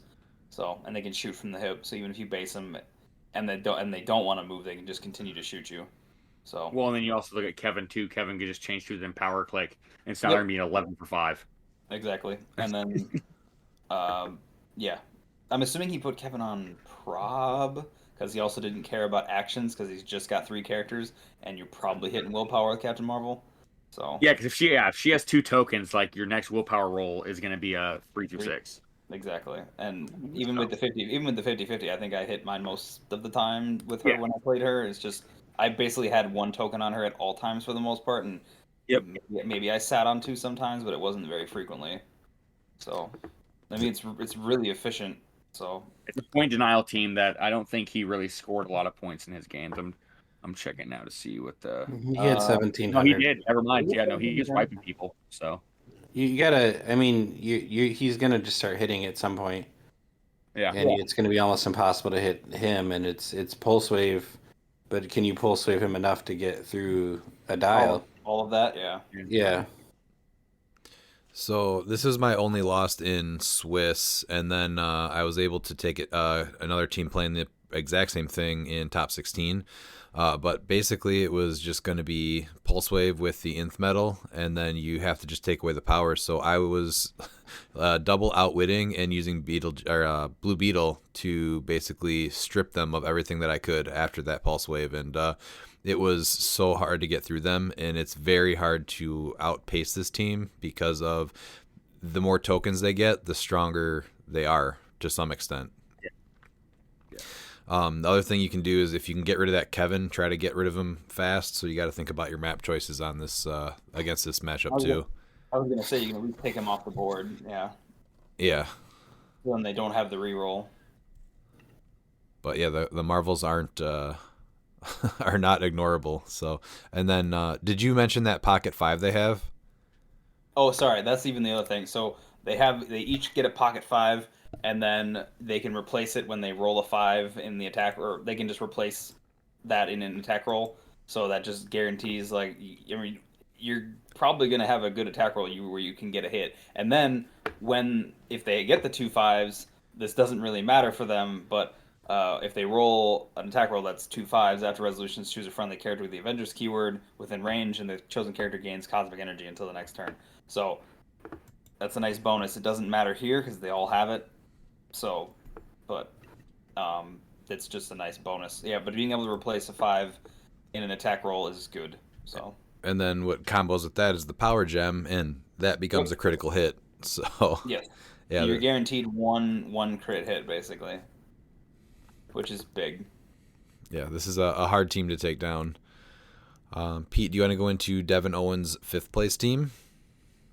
Yeah, King Deadpool and Elsa Bloodstone with the trick arrows, Kevin with Avatar Tara, Reverse Flash with the Crimson Gem, which is kind of an interesting play. That's cool. Spider-Man 034 from Black Panther with Mjolnir, Legacy Panther with the Longsword, Per Degaton, Daredevil with the Bloodstone, another Daredevil unequipped, Timebreaker, and Lucas, PJ, and Scott. Then he also had a barrel. I totally missed this Spider-Man on his team the first time we looked at it. That's awesome. And then given Reverse Flash, improved movement through blocking and super strength is awesome too. I think he had a really good day. I think he went into top cut he went 5-0, right? But I think he was 5-0. Yeah, and because it's 6-1, so yeah, he only lost in top 8. Yeah, he was 5-0 going into the top cut. So yeah, he did really well. This is a really cool He team. lost to a collector team. So And the Yeah, only looks like team... there was 3 5-0s, which is insane after Swiss. Mm-hmm. And he was the only person playing King Deadpool and Elsa, which I thought I was gonna be playing until they rotated out. I still really like them. I've always found them to just be a little bit slow, but them giving Jeff out for free, I love. Yeah. As far as what you would do against this team, where are you guys at with that? Because there's just a ton of threats. Yeah, you just have to. I mean, it's gonna be a game of attrition. You just gotta try and keep points up. Well, the funny thing is, this is very similar to your team. There's just like different elements, but it does like it's a lot of the same type of thing. Is like, what do you throw at something first? Yeah. Yeah, he makes that Spider-Man into a huge threat. That Spider-Man is nasty with Mjolnir at 40 Oh, points. he's so good with Mjolnir. Charge, Giant Reach 3, Quake with Precision Strike that gives tokens, and you have IT characters through it. Like that's nasty. And then you got the trick arrows on King Deadpool and Elsa, so you really have to be careful about them. And then Kevin's going to be outwitting things, prob. And then you got the reroll on Spider-Man and Deadpool and Elsa. You're tying people down with Legacy Daredevils with a nifty traffic barrel, which I love. And you're giving Deadpool also Spider-Man ally, so they have a 4 through 6 senses top dial, which is great. So are you, what are you doing against this team? I think it's just like you kind of just go fight, right? I think the worst thing that you can do against this team is play games and try to kind of take the game slow. I think you just kind of go at it and you try to do what you can. You have to be aggressive. Yeah, I think you If just you're have to not be aggressive aggressive against this team, you're gonna lose. because they're going to control. He's going to control pace. Yeah. There's a couple of risky plays too, like Cathan. I wonder who's maybe Daredevil. I'm assuming Tom has to be on either Deadpool and Elsa or Lucas PJ Scott. Oh yeah, that's an easy throwaway then. If someone's playing Bloodstone, okay. Mm-hmm. Yep. or you can put it on you can put it on a Or few different Daredevil. things. Yeah, sorry. Yeah. I forgot Yeah, about you're that. not. It's not as risky as. Well, the big thing is that you're not healing if people have the Bloodstone. That's what I'm saying. Like it's definitely risky, Right. If But then you just put it on something like Lucas, PJ, and Scott, where you're really not taking actions. Yeah, that's your go-to. So that's It needs a nice. 10 for 4. Yeah. So that's All right, let's go to 4th place, which was Nicholas Madison's team. This was one of the 2 collector teams that made top 8. So he went with a universal weapon, trick arrows, and the Crimson Gem, and then had Mern, Space Ghost, and Timebreaker. What do you guys do against the collector? It's tough. Collector's tough. Mern makes it a little bit harder. You just have to try and be aggressive for him. The new figure that's really nice is Spider Ham, because you're able to be aggressive since it has to be a power, so you can stay within 4. So he can't, he can't move and attack you. So that's going to be a play against him. I mean, my team is a good matchup for Collector, so Yeah, exactly. okay. Yeah, Nth Metal is huge because Yeah. but I mean, he does have those rollouts, so you gotta, but you want to drop the Nth Metal so that way you can just outwit all those rollouts, then try and you just go blow through him. You just blow through his stop clicks. So Yeah. Dan brought up a good Crimson point. Gems are really impressive. So Dan, his team does really well against this because he's playing the Legacy Odin that just turns off free actions, right? Or no? No, Sorry, equipment. I turn off equipment and I give you Earthbound. Yeah, so you can't use improved ability, so no improved targeting, no improved movement. But now is this Collector is such a threat because of a lot of his free actions. Is this one that you just put Beetlejuice out to really hinder it? Yeah, but it depends on your team, like, because you really have to look at like what you can do. So let's just say, let's say you put time breakers on there. Are you willing to sacrifice a time breaker every turn against this team just so that you can make sure you don't get collected? I mean, you're almost forced to. Sad to say. I mean, you're almost forced to because you're also going to be stifling Space Ghost, where he can't he can't perplex twice. Exactly. Which is big because you want that on your alpha. If you're trying to throw Collector out to hit something, you want that. And time breakers can place the Collector, so you're also taking away the ability to do a new time breaker. Yeah. Which'll I hate bringing in Keaton, but I feel like this is a team but where they can kind of just bide their time. Their teams or their turns are not going to be very long, and they're just going to rack up the Collector tokens. I know there's games that I've heard of where the Collector, I think it even happened with Oliver. He played with the Collector against the Collector team, and I think he missed his attack. Otherwise, he would have collected the opposing Collector. Oh, jeez. Yeah. So 7 turns. Yeah. Yeah. And, this is, again, you're going to see teams that do well, and then they're going to pick up steam. So we saw 2 Collectors, which we already knew were good, make it to the top 4. So I would definitely expect a decent amount of Collector teams to be played at Adepticon. So definitely be ready and have a plan for them. The other thing, too, is Mern. So you can close attack, too, because the Colossals draw a line of fire. So if you share that keyword, you can still close attack. Yes, it's very important. He can close attack through walls. Because he's got the Crimson Gem, too, so he can still do the super strength knockback and all that. All right, so what do we got left here? Matty G. So this is the other Collector team. Do you want to go over this one, Miles? Yeah, so we have Collection Time. His Collector, he plays it a little bit more aggressive. So he's got Universal Weapon, Captain America's Shield, and the motorcycle for his equipment on him. The Legacy Panther with +1 longsword, so now you're not bringing out Keaton. Prime Elsa with Trick Arrow, Perdegaton, and a Time Breaker. With Fortify, Rivalry, Ares, Beetlejuice, Chthon, Mimic. And then if you Traffic Barrel, the Ares is nasty with Universal Weapon because now Collector's going to be doing a Blades Bomb. And he's going to have charged super senses, so yeah. Oh, that was the other reason that Mern was important, too. That I was talking about the close attack. Yeah. Sorry. Oh, yeah.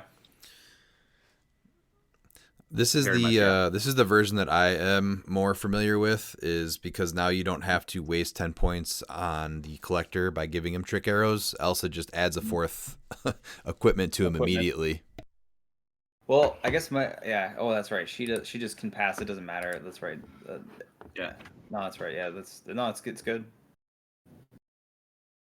And obviously, 30 points. She's one of the top primes, so there's nothing wrong with just playing her. And she's still great without Trick Arrows because hilariously, she could, if your opponent is playing more Trick Arrows, she can just walk up and steal them.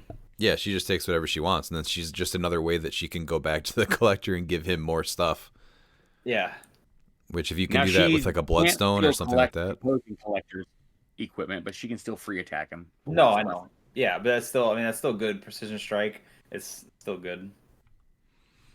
So yeah, I think this is the team you're going to see more of because those trick arrows on collector are pretty crazy. So if you have that prime bloodstone, you're definitely doing I think this version of it. And I've played a decent amount of collectors, and I think this is probably the most common iteration I've gone against is this one. Yeah, same here.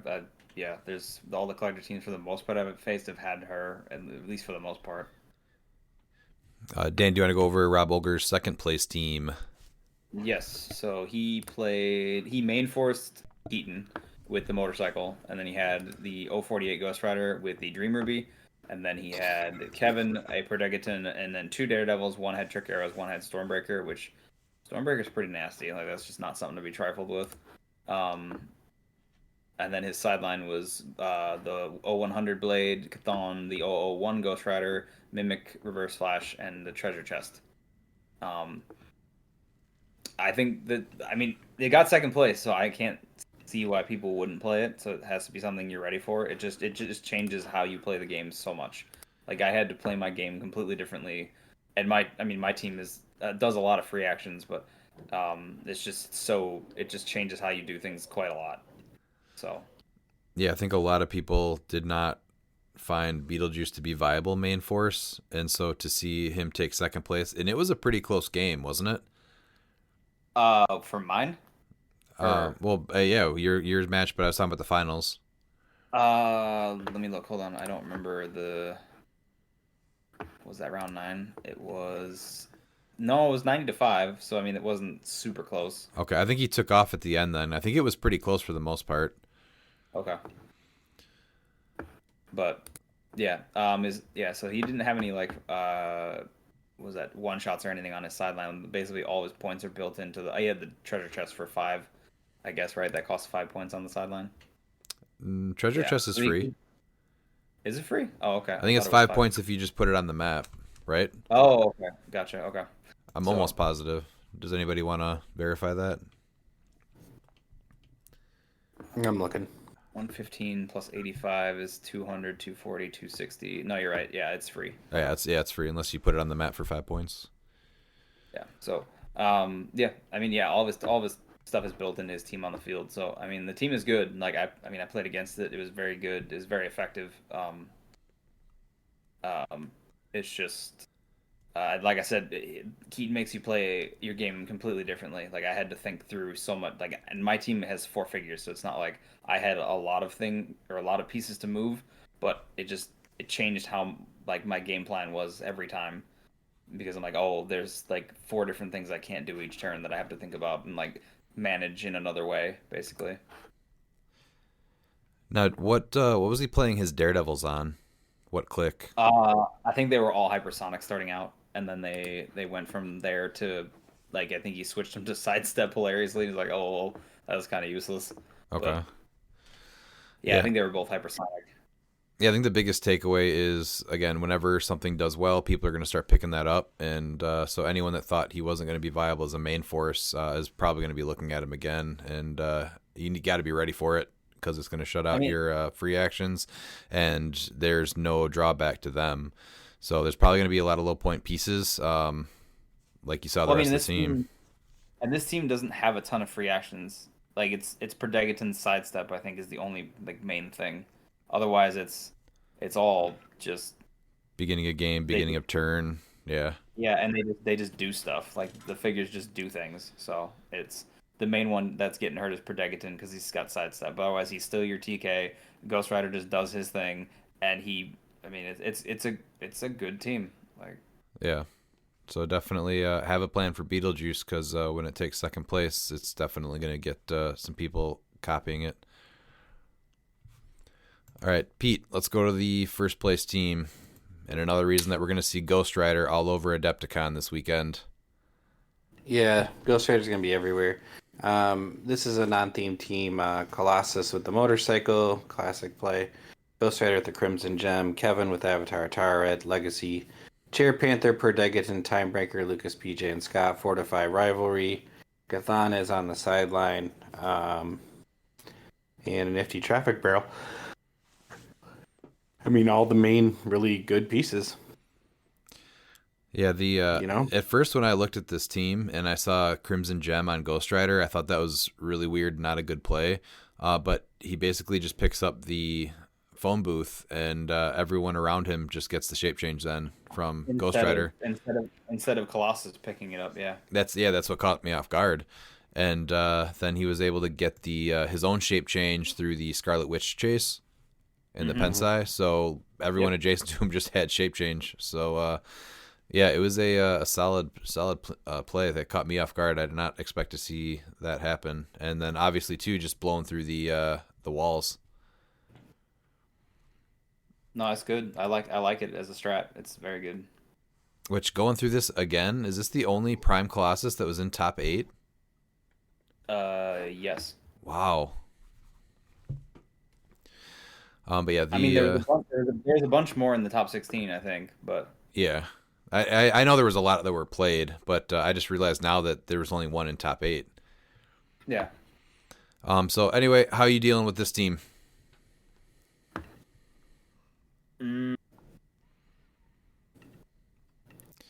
Think the biggest thing is trying to take off Colossus with the things like Traffic Barrel so that he loses that Yeah. improved movement. If you're And so does Ghost able, Rider too, then. yep, same thing with Ghost Rider, so that can kind of help with that. Then you also have, like for Well, me, if you have the super strength, you've got to be able to separate Ghost Rider from the rest of his team. So putting things down like the elevated underneath them is a huge play in a lot of games. Because Yeah. then it just takes away their whole strategy of how they're building their defensive shell.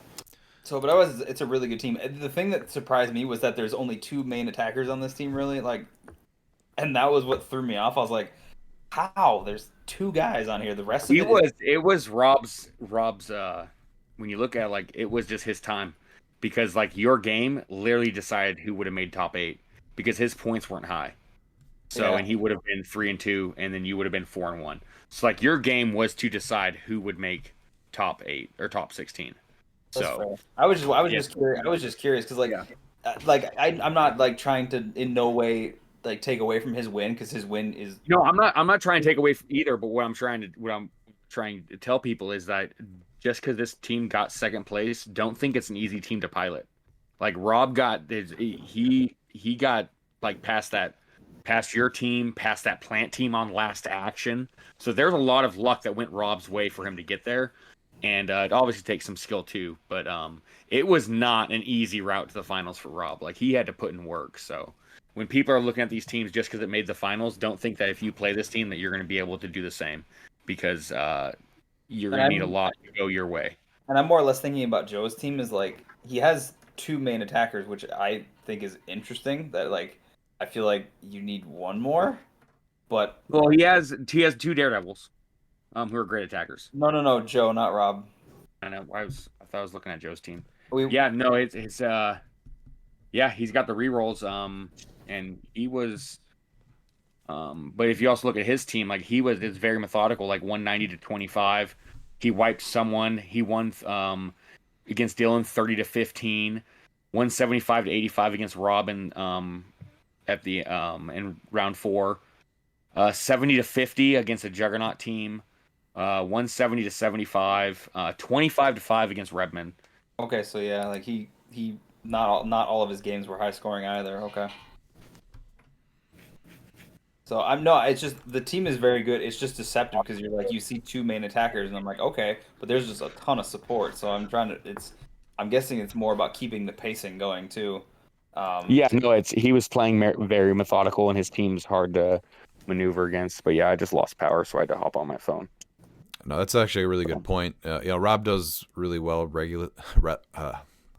Rob does really well regularly, and so just because he made top cut with this doesn't mean that if you play Beetlejuice on a motorcycle, you're going to make top cut. Yeah. No, yeah, Rob's a very good player. he's a great player. That's exactly, and I think that's honestly why he got top cut, is because of how good of a player he is. Because he was put in a lot of precarious positions, and I think it was his experience as a player that was able to get him through it for sure. Like that's 100% a pilot team. Like that's not an easy team to play. Right, exactly. So biggest takeaway from this then, we did say trying to take away the movements on Colossus. So Yeah. nth metal to try to outwit if you can, and it's the trying to put the elevator down, which hasn't really been a trick since Prime Spidey was around that people were really doing regularly. So And it's still hard to do because there's just not as much good access to super strength. Crimson Gem and Universal Weapon, I think, really Yeah, that really does helps you, you get you it. can literally So, put it on whatever That- piece you want right now. That's fair. So- Now that makes it's 10 points. Duh. Sorry. I was thinking of just pieces that have it in general, like good pieces that are like what I would consider like a good solid at least first attacker or second attacker. Yeah. No, but you can get it. I mean, it's like on Universal Weapon puts it on every team. So But biggest takeaway, Ghost Rider, I think, is going to be seeing a huge uptick in play, Yes. and yeah, you have to have a plan for him. So, Traffic Barrel and Elevated, I think, is your best bet because it's so frustrating when you can't take away Shape Change or something like that from him or the people around him. and people think like the traffic barrel is like not needed for the. We understand that if we didn't have the traffic barrel, what it Well, would look. Yeah. The barrel feel is needed. I feel like it's a good thing, like something like this, to be able to slow things down a little bit to give yourself some defense is a good thing to have because being purely like an offensive era, like it's just then who goes first.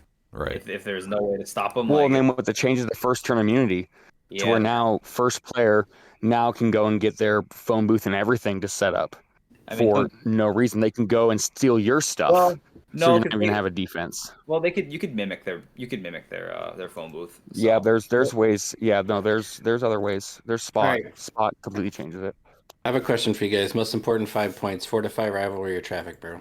Traffic barrel. Traffic Barrel. Traffic barrel. Panther can shut off Fortify and Rivalry. He can't shut off Traffic Barrel. Yeah, that's true. Yeah, I got my rivalry Panthered. I think every More- time I played a Panther, so it didn't matter. More important, fortify or rivalry. Fortify. Fortify. Oh, I am more on the rivalry case, but that's fine. There's kind of like I a, honestly, for as much as I like to be an offensive player, and rivalry seems like the thing I would say, I agree. Fortify is huge. well, it counters so many like does, yeah. huge hits, but it also counters rivalry itself a lot of times. Mm-hmm. No, it doesn't. You can't use it if they Rivalry. Oh, everyone. Yes, you can. Yeah, Yeah, you because can. you dealt 4 damage. Yeah, so It's Yeah. ridiculous damage. yeah. You can even I use was it in the thinking of case the of other one. Colossus too. Yeah. Yes, but saying yeah, it's crazy because it's not from an attack. So you're gonna mind control me and do 5 damage. No, we'll just do 1 damage instead. I guess my thinking was about that was that if I saw that they had fortify, I just modified my attack strategy to then like Mhm. change it then, and then that was all I did to like avert fortify was I modded like how I did my damage. Oh yeah, no, that's you for sure. But like when you look at like when you look at it as a whole, when you look at like what's more important as a whole, Fortify is great. I'm not saying it's not. That was just my thought when I. because rivalry is more important for my team for sure. Mm-hmm. But I think as a whole, yeah. No, Fortify is amazing. It's really good. I think it should be there. Like that's a thing that's like, oh, this is good. This is an okay one shot to have. Rivalry, I'm still like, I don't like that, but Yeah, the rivalry is I don't understand how the gems are 10 points and rivalry's 5. yeah, I don't get it. Yeah, That I the don't point understand. costing on a lot of the one shots is off. But that's like I had a thought about this the other day. So would rivalry be better if you rolled an attack roll and it would be a hit, it becomes a hit, or would that not matter? Would it feel better if you still had to like roll the dice, and like you would have to burn a prob or whatever to get like say but if your attack like roll would hit, then it becomes a hit. No, make it 10 points. I think it's fine. Oh, okay, all right. Yeah. I just don't Yeah, like 10 the points is fine. I just don't like not rolling the dice thing. Like that just feels. No, I get that too. But if you make it 10 points, it's not an auto include. 5 points is just so easy to throw on a team. That's fair. 10 points is a little bit more of an investment. Same thing. That's why like the barrel is so good for 5 points. I think when you up it the one shots to 10 points, you see them only making it on certain teams, like Yeah. Power Gym and all that stuff. Mhm. And so now you're gonna have these teams that rivalry is almost an auto include for 5 points. But if you make it 10 points, then there's a little bit more of nuance with team building for that. And I think the same thing with Dream Ruby. Dream Ruby should be 25. It just that's the two. I mean, we can argue Bloodstone too, but I think Dream Ruby and Rivalry are horribly undercosted. Bloodstone should be at least 15, if not 20. Yeah. Like, that thing is way too good. Yeah, those are the three things that when you look at the point cost and the power creep, those are the three things that they completely whiffed on. And those are design-wise. all things that you're definitely going to be seeing at Adepticon this weekend. So if we take Yep. all of these teams right here that we just talked about, what do you think Spider-Verse might do in terms of mixing up the meta? Because that's really the only big change. So Spider-Verse, this is interesting. Spider-Verse, I think Mysterio is really huge against teams like Collector, but it's not great against the Ghost Rider team. I think it's also great against like your team, but you're not really seeing a lot of Blue Beetle. Because shutting off improved targeting, I think, is really important. Mm-hmm. And then Spider-Ham, I think, is also very important for the range because that's huge against the Collector team to be able to stop that, giving your entire team plasticity. But I mean, as a whole, it's really tough because we haven't had an event before with Spider-Verse. Spot's obviously going to be a must play. Yeah. Spot changes a lot. But this is almost like a test phase before Origins, I think, with Spider-Verse to see what it can do. And so I think you're going to see a lot of pieces played for potential rather than just to see if they can hang. I So think there's probably going to be, I think there's some wonky builds. my biggest thing is people got to learn how to play Spot. That's my biggest. Yes, Because that's going to be the learning curve. He can't just shoot his marker up the map. That's not how it works. No. So See, all the stuff that it's you gonna be just a learning curve. all the stuff you just mentioned, I think is great. I think that there's really good teams that are going to be viable in the future, but I just don't think there's enough time to build a That's where good it's at, team yeah. that's going to be able to really compete with the top 8 that we just went over. yeah. No, because there hasn't been any like even big like the Clix League West or anything like out here, or anything like that. You haven't really seen anything where people are trying stuff, and usually you're going to try things out there. And I know you can self-practice and play test and everything, Not the but it's same. different. It's not the same at all. There's going to be a few figures, it's like Spot. Spot can instantly just make a team great. So he's probably going to be the most played figure from that set. If I have to pick a figure from that set, I mean, That's fair. That's probably the most. It's probably going to be played wrong. So if you're playing against a Spot player and it doesn't sound right or it sounds too good to be true, just ask a judge. I mean, who cares if your opponent gets mad? It's a new figure. It does totally different things. Please ask a judge. Don't lose a game because they played Spot wrong. I think you might see canon event. The I was just going- one shots. Yeah, One the shots. one that's shots. Yeah, the different, one shots. Yeah, the Man. canon event could be a big one. It just depends. Like, my biggest thing is I don't know. I really like the super senses and the leap climb one, but I don't know. I'm trying to think of like which biggest character with leap climb would I play from this set. It's not like the obvious like Prime Spider-Man. Like, oh my god, like him with this is disgusting. I think the biggest thing for web swinging is that Ulysses has Ulysses. it. Yep, that's the number one Yeah, right there. yeah, he's the number one. Yep. I was trying to think of somebody else, but yeah, he was the only one that I was really thinking of. The glider. Don't forget the glider can give leap climb. Hell Cycle can give leap climb, so you can protect yourself. Yeah. Glider doesn't give leap climb. Oh no, it's energy explosion. Never mind, flight. I was thinking, yeah. So you get leap climb though from the Hell Cycle. Yep. And you can swap it between matchups. So if you have another character, with it, like there could be some matchups where like, man, I want that +2 speed, and leap climb's gonna let me evade an attack. Like, yeah.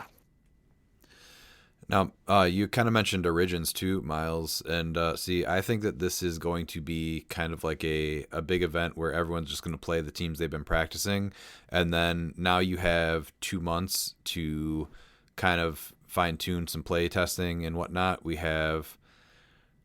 Yeah, no, that's what I'm expecting Spider-Verse to be bigger at. Or sorry, Origins, 4 yeah. months. How much... We're at, what, 3 months away? Yeah, 3. Yeah, because Rock Cup's going to see more of it potentially, maybe. I think though that there's going to be a few people that are going to try the Mysterio. I think there's going to be a few pieces. I just think Spot's going to be the piece that's going to outshine them all. Mysterio is just a really hard counter to some teams, but other teams it does nothing and it hampers you. Especially like against the main force juice, like you're paying him and he doesn't do shit. You can't do nothing with him. Yeah. I just because think you need those goons to be good. you're gonna need more time to play test a lot of these strategies because they're very different Yep. pieces. But I would Very. expect a lot of this stuff to honestly be present when we look into Origins, and then we'll be in the same place with Smash and Destroy. I'm not sure how many Smash and Destroy sets or pieces that we're gonna see coming out of coming out of May into June for Origins. But I would expect No, a lot there of could this be a stuff. piece that changes the meta that someone won't expect, and you're going to see it probably surprise people and potentially get cut. Mm-hmm. Yeah. Oh, Captain Universe. My bad. You're going to see Captain Universe. You're going to see it. He ignores everything. Yeah, people have been clamoring for that since he got revealed. Yeah, he's going to be shown. I can't imagine people won't try it. Yeah. No. Yeah, he will. Yeah. Everyone loves That's a good improved point. targeting everything. Improved targeting blocking just should not exist. So actually, That's I'll say that that's the piece that does see the most play, that does the best out of Spider-Verse. Yeah, no, Spot's going to be played a lot, but I don't think he's going to be played. I think that it's still going to be a learning curve. But yeah, Captain Universe is, he doesn't really, have any secrets. He does what he does, and he does it pretty well. Yeah. So Captain Universe, I have a kind of a plan for that. I don't know what you do. Do you think we're seeing him at 200 or 100? I don't think you ever play him at 200. Nah, he's gonna be. I think him at 100 with the motorcycle or 100 with the trick arrows. Yeah. You shutting him down with the barrel? Yeah, barrel. Just try to lock him and down. see, this is where people are going to try and counter the meta before it happens by trying to play Mysterio. And this is also why I think that it's smart that you have Prime Ham, because Prime Ham, you can be aggressive on an outdoor map, and he can't if he's within 4. So you can just be aggressive with him, and then improved targeting does nothing. Yeah, if he's based, he can't make the range attacks because that's the one that he does not have. Mm-hmm. Or within 4, because it gives you that symbiotic, where if you're within 4 and the bonding trait. Yep. yeah, Oh, right, yeah. yeah. So All right, well, that's going to wrap up the prep there. So that's Saturday, and then Sunday is going to be Top Cut for 300 Modern, and they still have BRs and Super Sealed and all that stuff. But that's going to wrap up our Adepticon prep, our A-Prep-ticon. I like it. yeah. That's the episode title name, A-Prep-ticon. And then last we did run our March Invitational this weekend. The following is a last man standing match. A last man standing match. Last man standing. A last man standing match. Last man standing tonight. So March was martial artist, and we used 4 of the old neoprene Great Wall maps. The special rules. You like the maps? That was really cool. It was wild to play on, but it was cool. Like, it was very, very neat. The special rules, they were new this year for martial artists, and it was at the beginning of the game, for each of your main force pieces, you choose that they're either close combat specialist or range combat specialist, and then if it's a range combat, they get +1 to their attack when making a range, and +1 to their defense when they get attacked by a range. And then if they were close, the same thing, but for close, +1 to attack when they make the close, +1 to defense when they get attacked by a close. What did you guys think about that? I thought it actually played out really cool. I liked it. Yeah, I liked it a lot. It was simple and effective, but it wasn't like completely. It wasn't overpowered or anything. It was like, oh, I get +1. Cool. All right. And yeah, a lot of times it cancels itself out. It did, especially it canceled itself out more in the close attackers. But that's always what it was going to do. It gave a little bit of balance to the range and close attack, though. Mm-hmm. So yeah, I liked it. I thought it was a cool addition. Worked a lot better than people healing constantly all the time. So Yeah, I agree. So, in agreement to keep that for next year? I would vote yes. Okay. Mm-hmm. I like it. Unfortunately, Harris did have something come up the morning of, so he was unable to attend, but that did leave us with 6 people, and I don't know if that's exactly what happened or it was the maps itself, but for the most part, it was basically like just 3 different games happening. because it was Oliver and Looper, Christine and Dan, and then I was fighting Pete for the most part. I was getting involved with Ollie and Looper too because of the mind control stuff, but I mean that's kind of just how it broke down. I think. I just think it was also just because the nature of the pieces we were playing. Mm-hmm. You either had definite range attacker or definite close attacker. Like Christine had 4 good close attackers, and I shot first and hit. So I'm like, well, she's gonna come get me eventually because I hit first. So it's like I knew retribution was coming. Yeah, there were some big volleys back and forth there.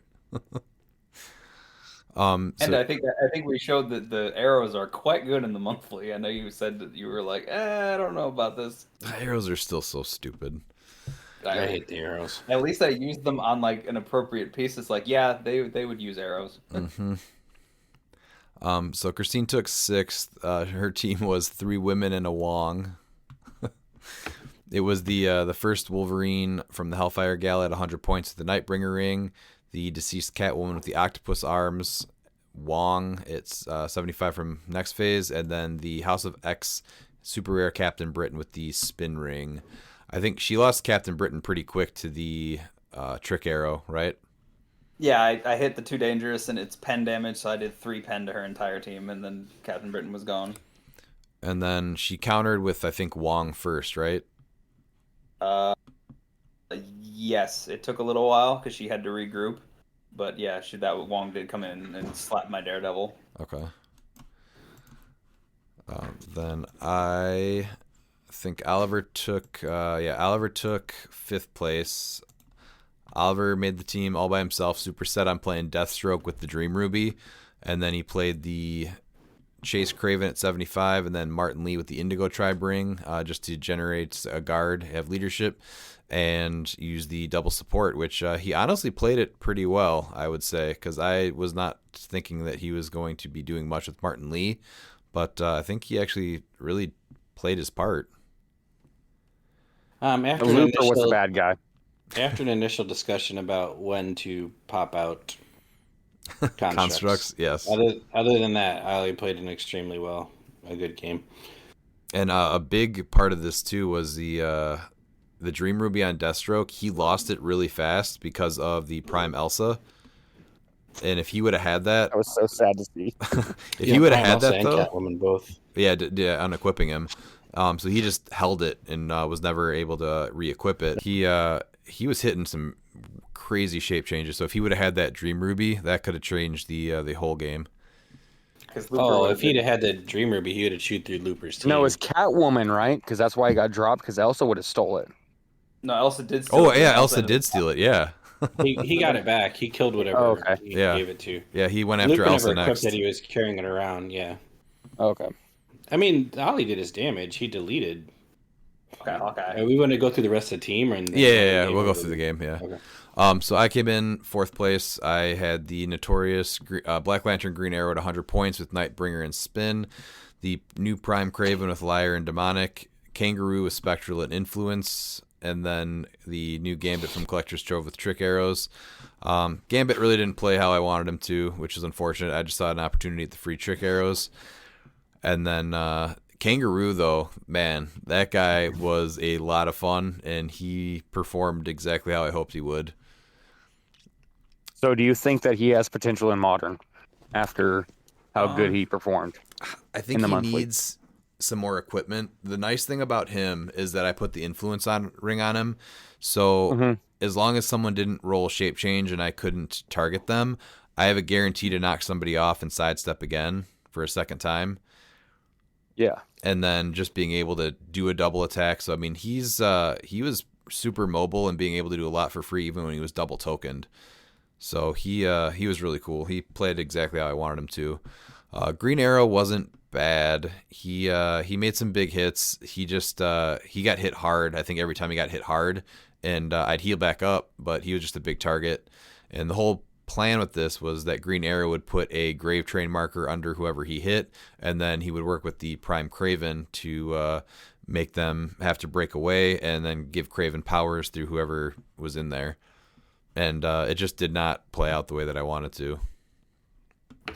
So what's interesting is you and I had the same idea, Mhm. and Yeah, we you don't guys- talk about our teams at all for the you monthly. guys were on the same wavelength, and I'm like, That oh, was hilarious. I'm like, there's no way they didn't build together. yeah. No, there's no communication between him and I for the monthly at all. Like, I'll ask him an occasional question or to borrow something, but like, I tried purposely not to tell anybody what I'm playing in the monthly other than sending builds to Miles. So, yeah. And if I knew So that it was you would, interesting. if you were playing them, then I would have changed my team because I like to see a variety in these games all the time, no matter how much I wanted to play that combo. I thought your version was a lot better set up, and I'll get into mine once I go through my team. It was. So. But Dan, you can talk about your team. Oh, you forgot a piece on your team. What was that? That didn't do anything. Gambit. No, I talked about Gambit. It was short, but I said that I saw an opportunity to put the trick arrows on. He did not do well, and that was that. I wanted to bring it up again. I know. Yeah, he just died.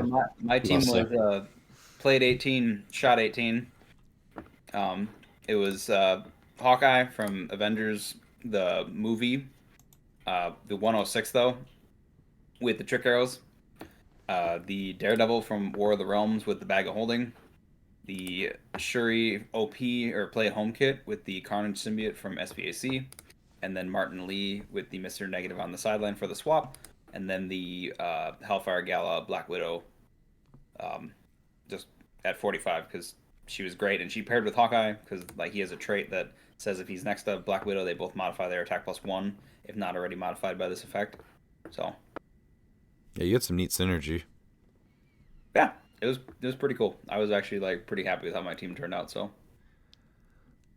Pete, you took second. I did, which is still higher than fourth, right?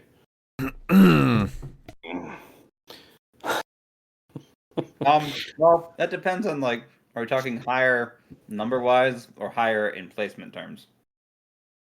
That's true. I was mostly talking placement, though. I played the law firm of Craven and Craven. I had Chase Craven with the all black Kill Dan sword. I had, which did not come into play for me, sadly. I had Prime Craven with the +1 longsword. I had Green Arrow at 50 with Nightbringer and 0. I had Connolly, Batman, and Catwoman at 35 with the Liar and Spin, and they are awesome. They are probably my most consistent piece, honestly. And then Misty Knight with the Indigo Tribring for support. And she came up big. She actually held my team together at the end. So the person that did not perform on my team was Green Arrow. Like, I finally one-shotted that guy. I mean, he did a lot with like the barrier and placing smoke clouds so that Batman and Catwoman constantly had their double prob, double outwit. But he didn't do anything for like, I don't even think he hit an attack. Maybe he hit one. It wasn't anything exciting, I can tell you that. Yeah. But the law firm and Craven, that Prime Craven is a thing. He's way better than Chase Craven. And the Chase Craven's not bad. But dude, that Prime Craven is legit. Yeah, he had a good showing. He lasted a long time. I think he was our last piece, both of us, right? Yeah. And then Looper taking first.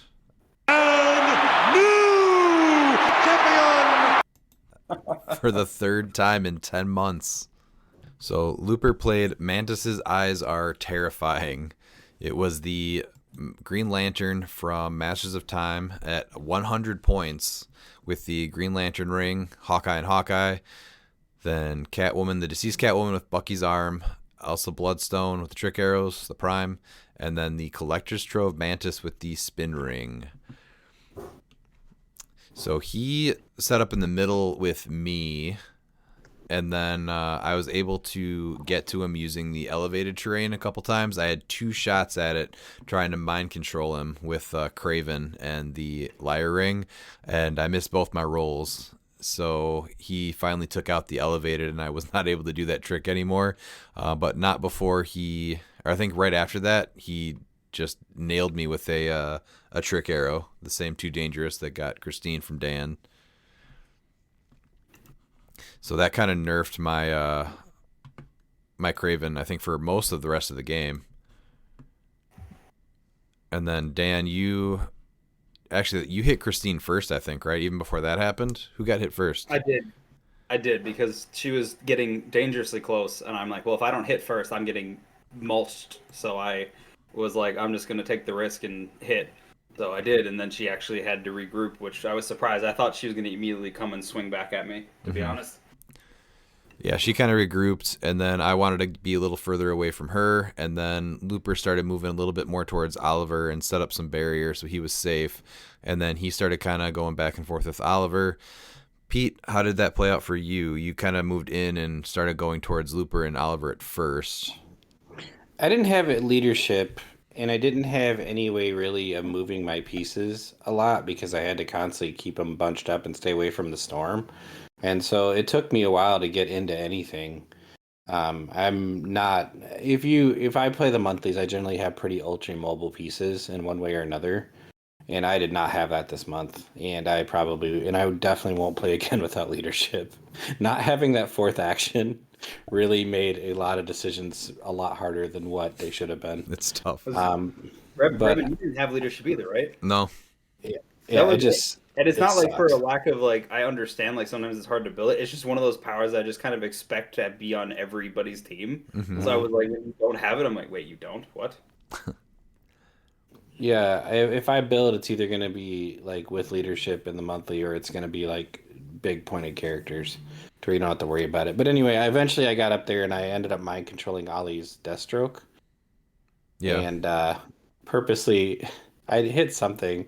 I didn't do anything really with it, but I purposely threw it at Looper's team and reminded Ollie I didn't outwit his pulse wave, even though I could have, just knowing what he was going to do next.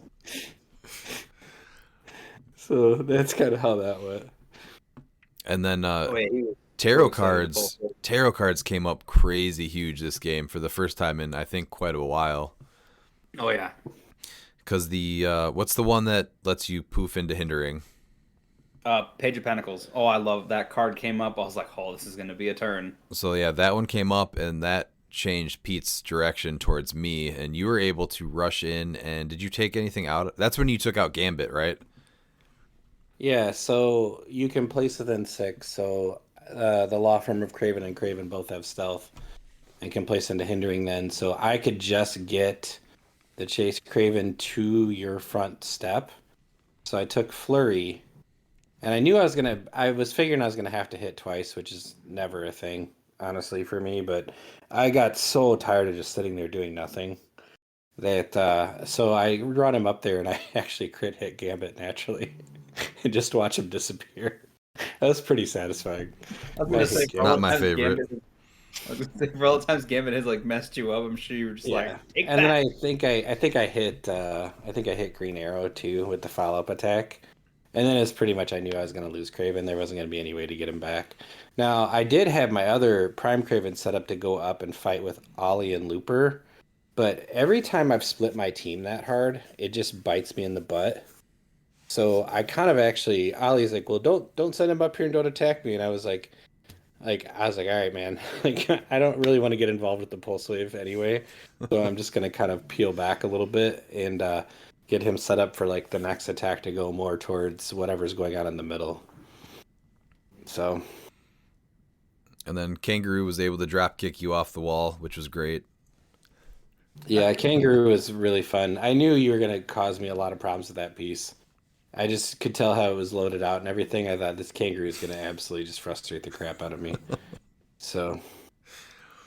And then Dan and Christine ended up fighting for most of the game in the storm, I would say, taking a little bit of damage here and there, and then just kind of losing the piece here and there. She had it much worse than I did. So unfortunately, like I think I only took like 1 click of storm damage. She took like 3 or 4 in her pieces. What did you? So because she went out first, what did you still have left after she was eliminated? I actually had most of my team.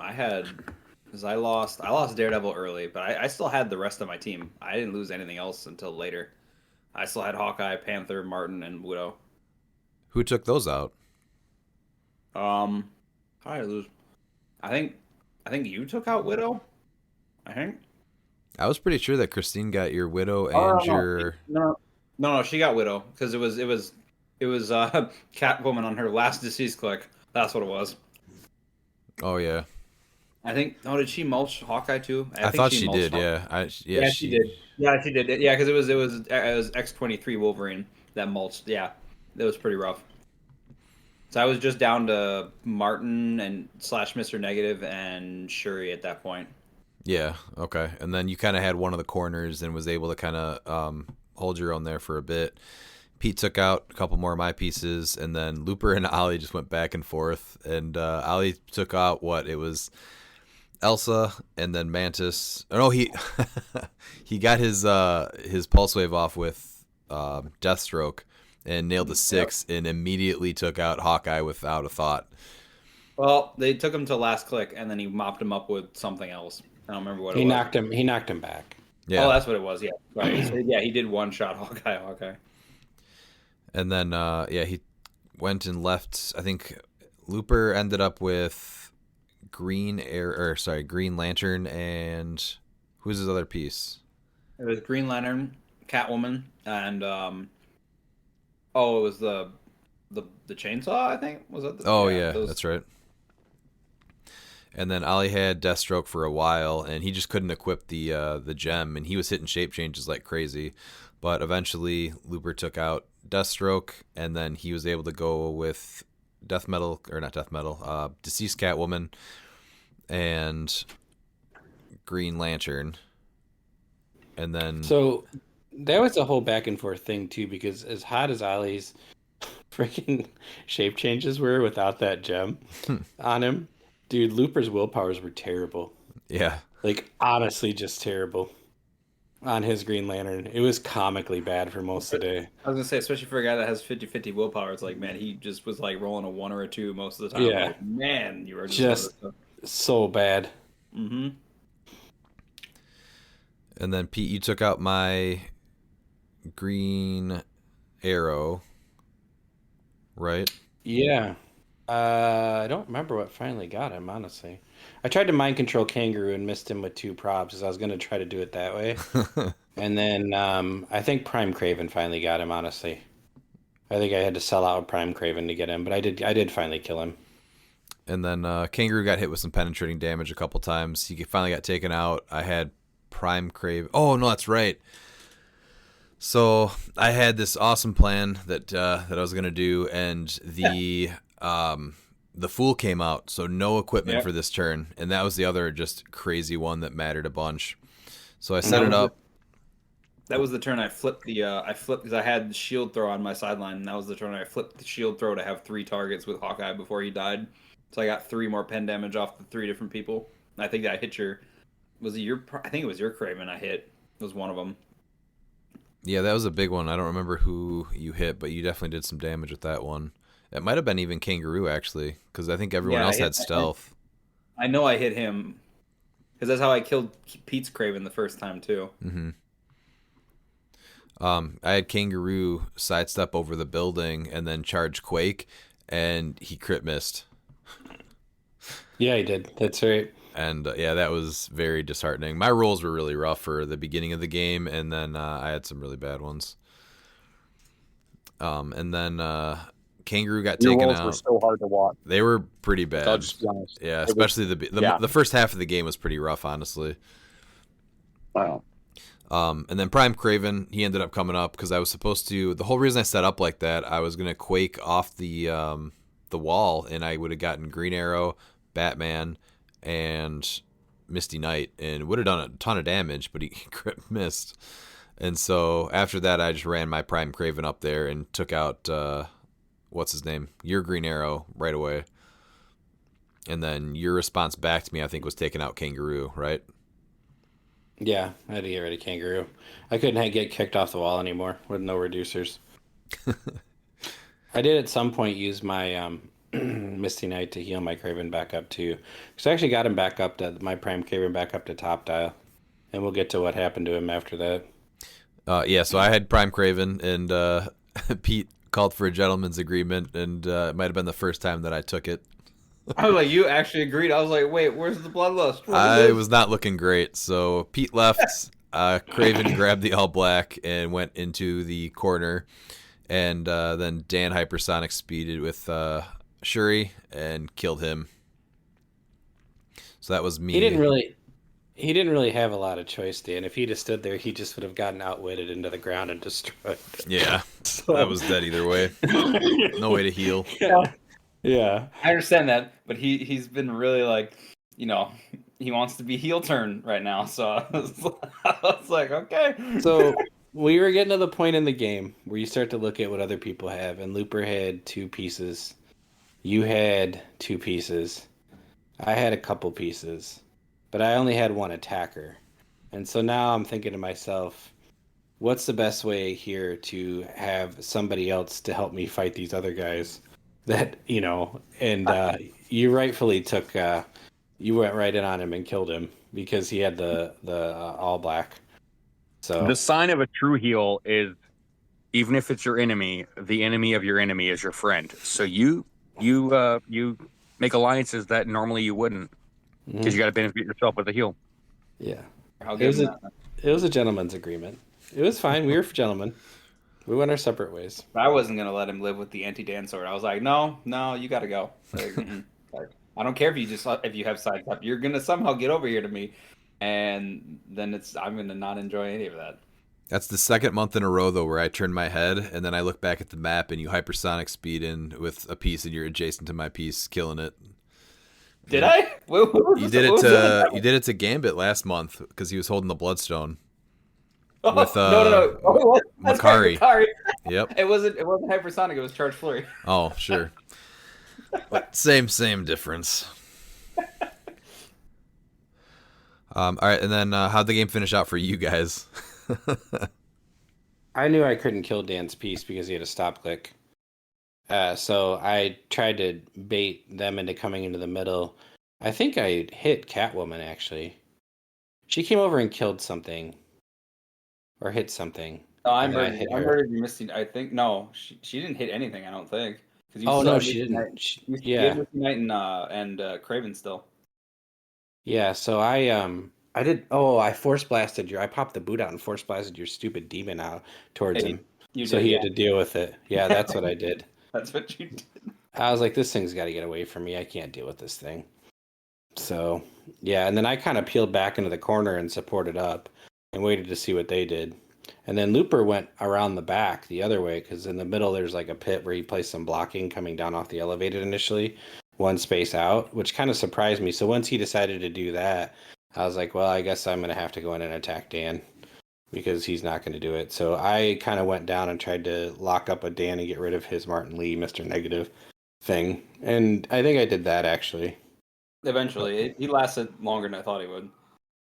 But by that point, That's what she said. my Misty Knight got destroyed. So my way to heal was Oh, gone. I wasn't letting you do that. I'm like, no, she's dying. I hypersonic broke away, hit her, murdered her, and went right back to where I was. Mm-hmm. And then I cussed at Dan because this is when the ridiculousness started. And Emily, let me be perfectly clear. I loved your blog post. If you have not seen Dan do this, it is the most mathematically improbable thing you'll ever see in your life. And yet it happens constantly if it involves him. So he hits me and then rolls the 6 on blades, which I swore at him afterwards. And I did apologize later, Dan, for my because it was just like, this is the one thing I can't have him do is start going off on a single D6 rolls. And he went off for like 20 rounds. It was just ridiculous. Do you want to talk about it, Daniel? Yeah, sure. So I have Shuri, and I have both rollouts, and then her trait is once per turn, I can re-roll one of my single D6 rolls. So basically, I had Pete and Looper both hitting me because they're like, well, I'm the champ for the last month, so okay, I have the target on my back. I know that's coming. But I have Looper, who's got a guy with Flurry, the chainsaw with Flurry, and then Catwoman, and then also Pete. So I have potentially 6 attacks? And I'm pretty sure most rounds I lived through 4 or 5 of them. Like, they just didn't hit me. Either I shape changed out or I super sensed out. Unfortunately, I lost my symbiote from Catwoman eventually because she unequips you when she hits you, and I just missed. So, but yeah, it was wild. I lost count after 15. It was wild. It was just like, okay, you're just not gonna hit me. And I think Pete, I think I broke Pete a little bit at that towards the end there because He was just like in dismay because I would just put the dice cup on the table and just look at him, and then finally lift it, and it would just be like, "There's the 5-6." It was close to 50 minutes of that happening. Yeah. So here's where it really got me. It got to the point where he would miss, and he'd be like, "Okay, I'm gonna use my reroll." Then he would slam the dice cup down, and he'd just look at you and raise both of his eyebrows, and it would come up a 5 or 6. And when that keeps happening, you just get to the point where you're like, "Why am I wasting my time doing this?"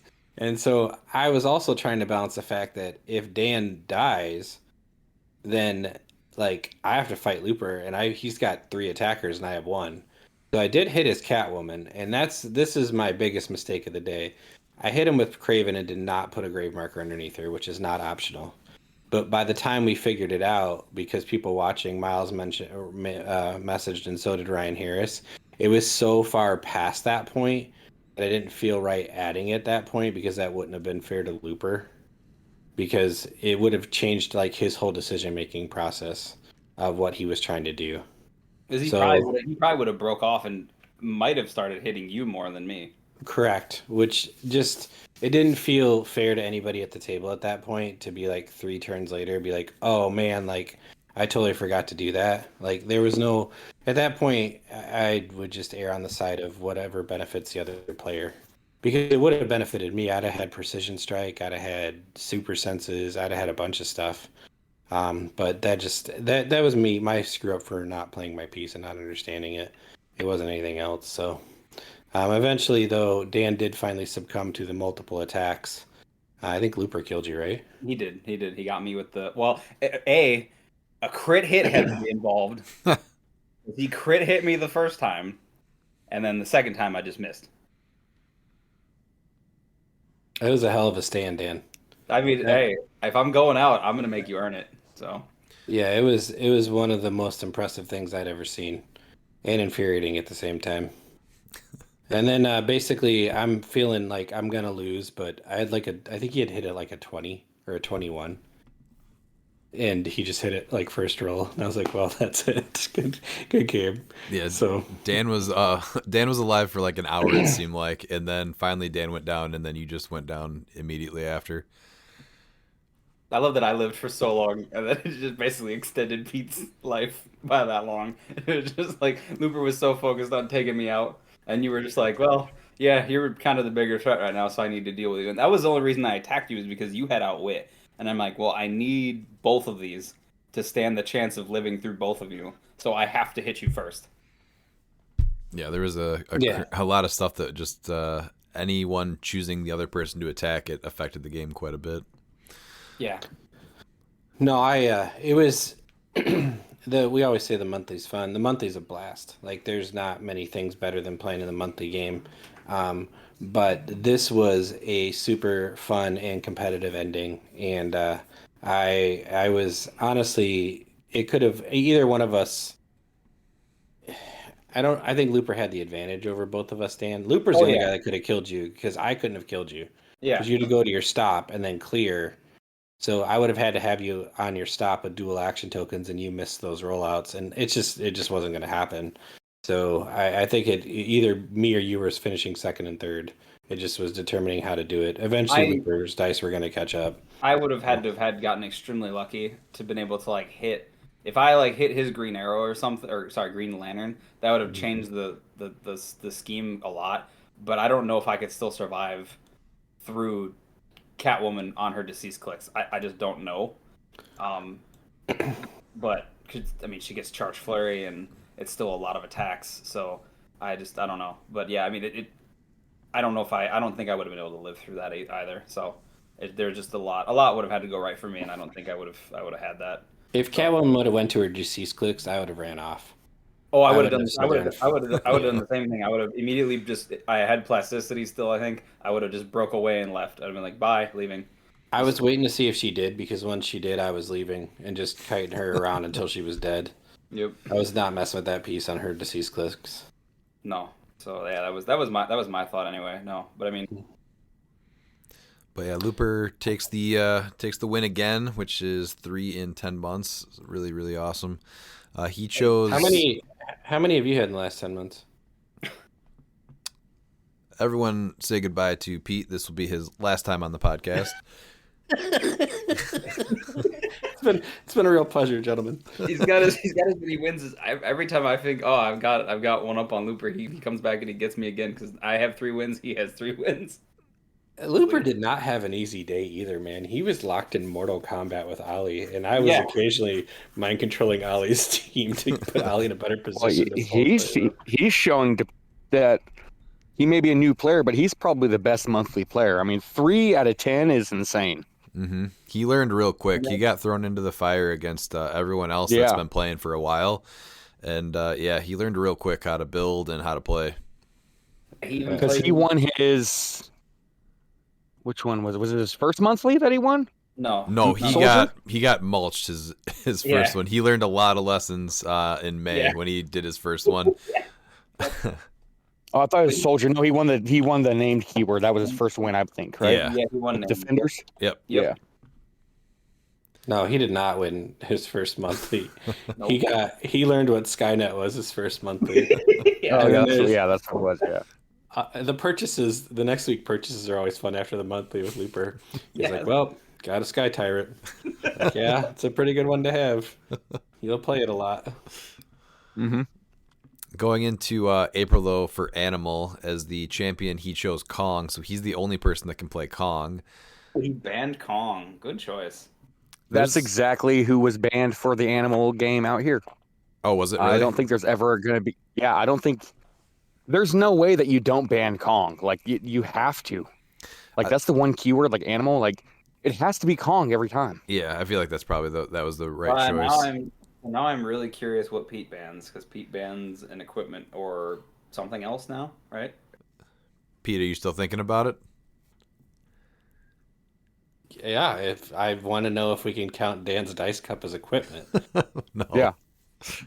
No. Okay, so I got the Pop-O-Matic that Pete's bringing. So, to make an appearance at Adepticon. I pretty much know what it's going to be. I just have to. It's down to 2 things. So I got till Friday. These guys all make really fast decisions. I don't know what we're doing. Kong is like. Kong's the obvious choice. Yeah, I mean, there's just when you look at through Animal, like, what don't you want to face? Mm-hmm. You can go through everything, and it's Kong. Yeah, I guess there's that. Well, there's Maggot. Is there something that you'd rather face Kong in Animal than there's gonna be another piece you wouldn't want to see instead of a Kong? Pegasus Cap. I guess if he was not at 200, he's pretty ezy to murder. At 50, he's real easy to kill. Yeah, but as a champion, you pick him, and you're like, you know what, and let's just go Gaia and Herb. Let's do it. Yeah, I mean that's fine. But now you're just gonna expect the Bloodstone. Then I mean that's like the other thing. So that's why you also do 200 points. So if Pete bans Bloodstone, you can add that to your team too. It's like, all right. Well, Looper can do whatever. He can play the Bloodstone. He doesn't. That's what I mean. Yeah. Yeah. Maybe we'll see a monthly without Kong. No, there's no way. There's plenty of people that like playing Kong. It's fine. I mean, no, it's what I mean with him being banned. Maybe Looper's like, yes, no one will play Kong. Well, that happened last month because Dan chose Ulysses and didn't play him, and then Oliver chose the Universal Weapon and didn't play that. Oh yeah, he didn't play the Universal Weapon. I was like looking forward to where is it? Oh, it's not on his team. All right, well, that is going to wrap up this episode. Unfortunately, no listener questions this week. We just did a 3-night recording binge last week for our 1-year celebration, and that was so much I broke it up into 2 parts. So there were team interviews as one, and then listener questions as the other. But in the end, that's probably like 8 hours of content. So between that and this episode, we should have everyone covered if you're traveling to Adepticon this week. What do you got for final thoughts? Yeah, you can be traveling from Japan. Yeah. If they're traveling from Japan by plane, we have enough time.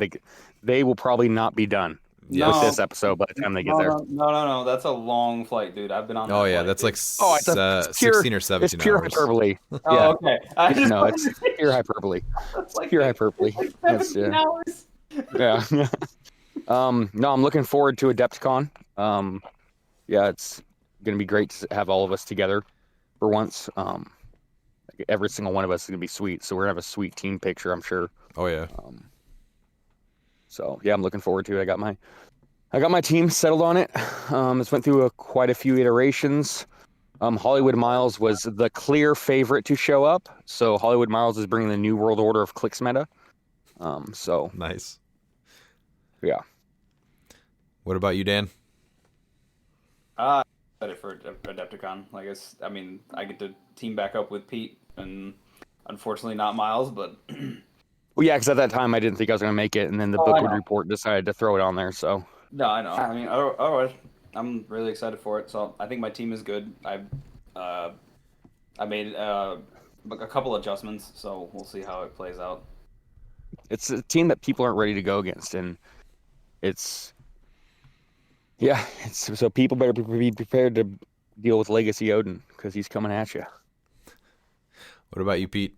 Oh, excited about Adepticon. I'm actually gonna play the team I've been practicing, which is completely unusual for me. I had a blast of the monthly as always, so thank you to you and Christine and to Oliver for hosting that. And Dan, that was simply, honestly, one of the craziest things I'd ever seen. I've seen some like heaters at crap tables and stuff that don't even come close to that. So yeah, but yeah, I'm excited about it. I'm excited to see everybody and hang out with the community and see our boy Miles. That's my final thought. Yeah, field trip. I forgot about our field trip for AEW. So Oh yeah, we're going. Was that Saturday night? Friday night? Saturday. Saturday night. Okay. Saturday night. I'm a little sad. I don't know if I can up the ante anymore, Pete. No, next time. I'm like, no, I just like, can I top that the next time around? Take a break from it. Yeah, seriously. Yeah, throw everyone off, Dan. And for animals, you're going for no rollouts. Throw everyone off their game. Well, I'm excited for this weekend and just to see everybody. Looking forward to having just a massive team presence this event, and one final ride probably for Blue Beetle before I start building some of the Spider-Verse stuff, because there's a lot of stuff that I want to start looking at and change it up a little bit. Thanks for listening, and see you next time. And if you're not down with that, we got 2 words for ya! Click it!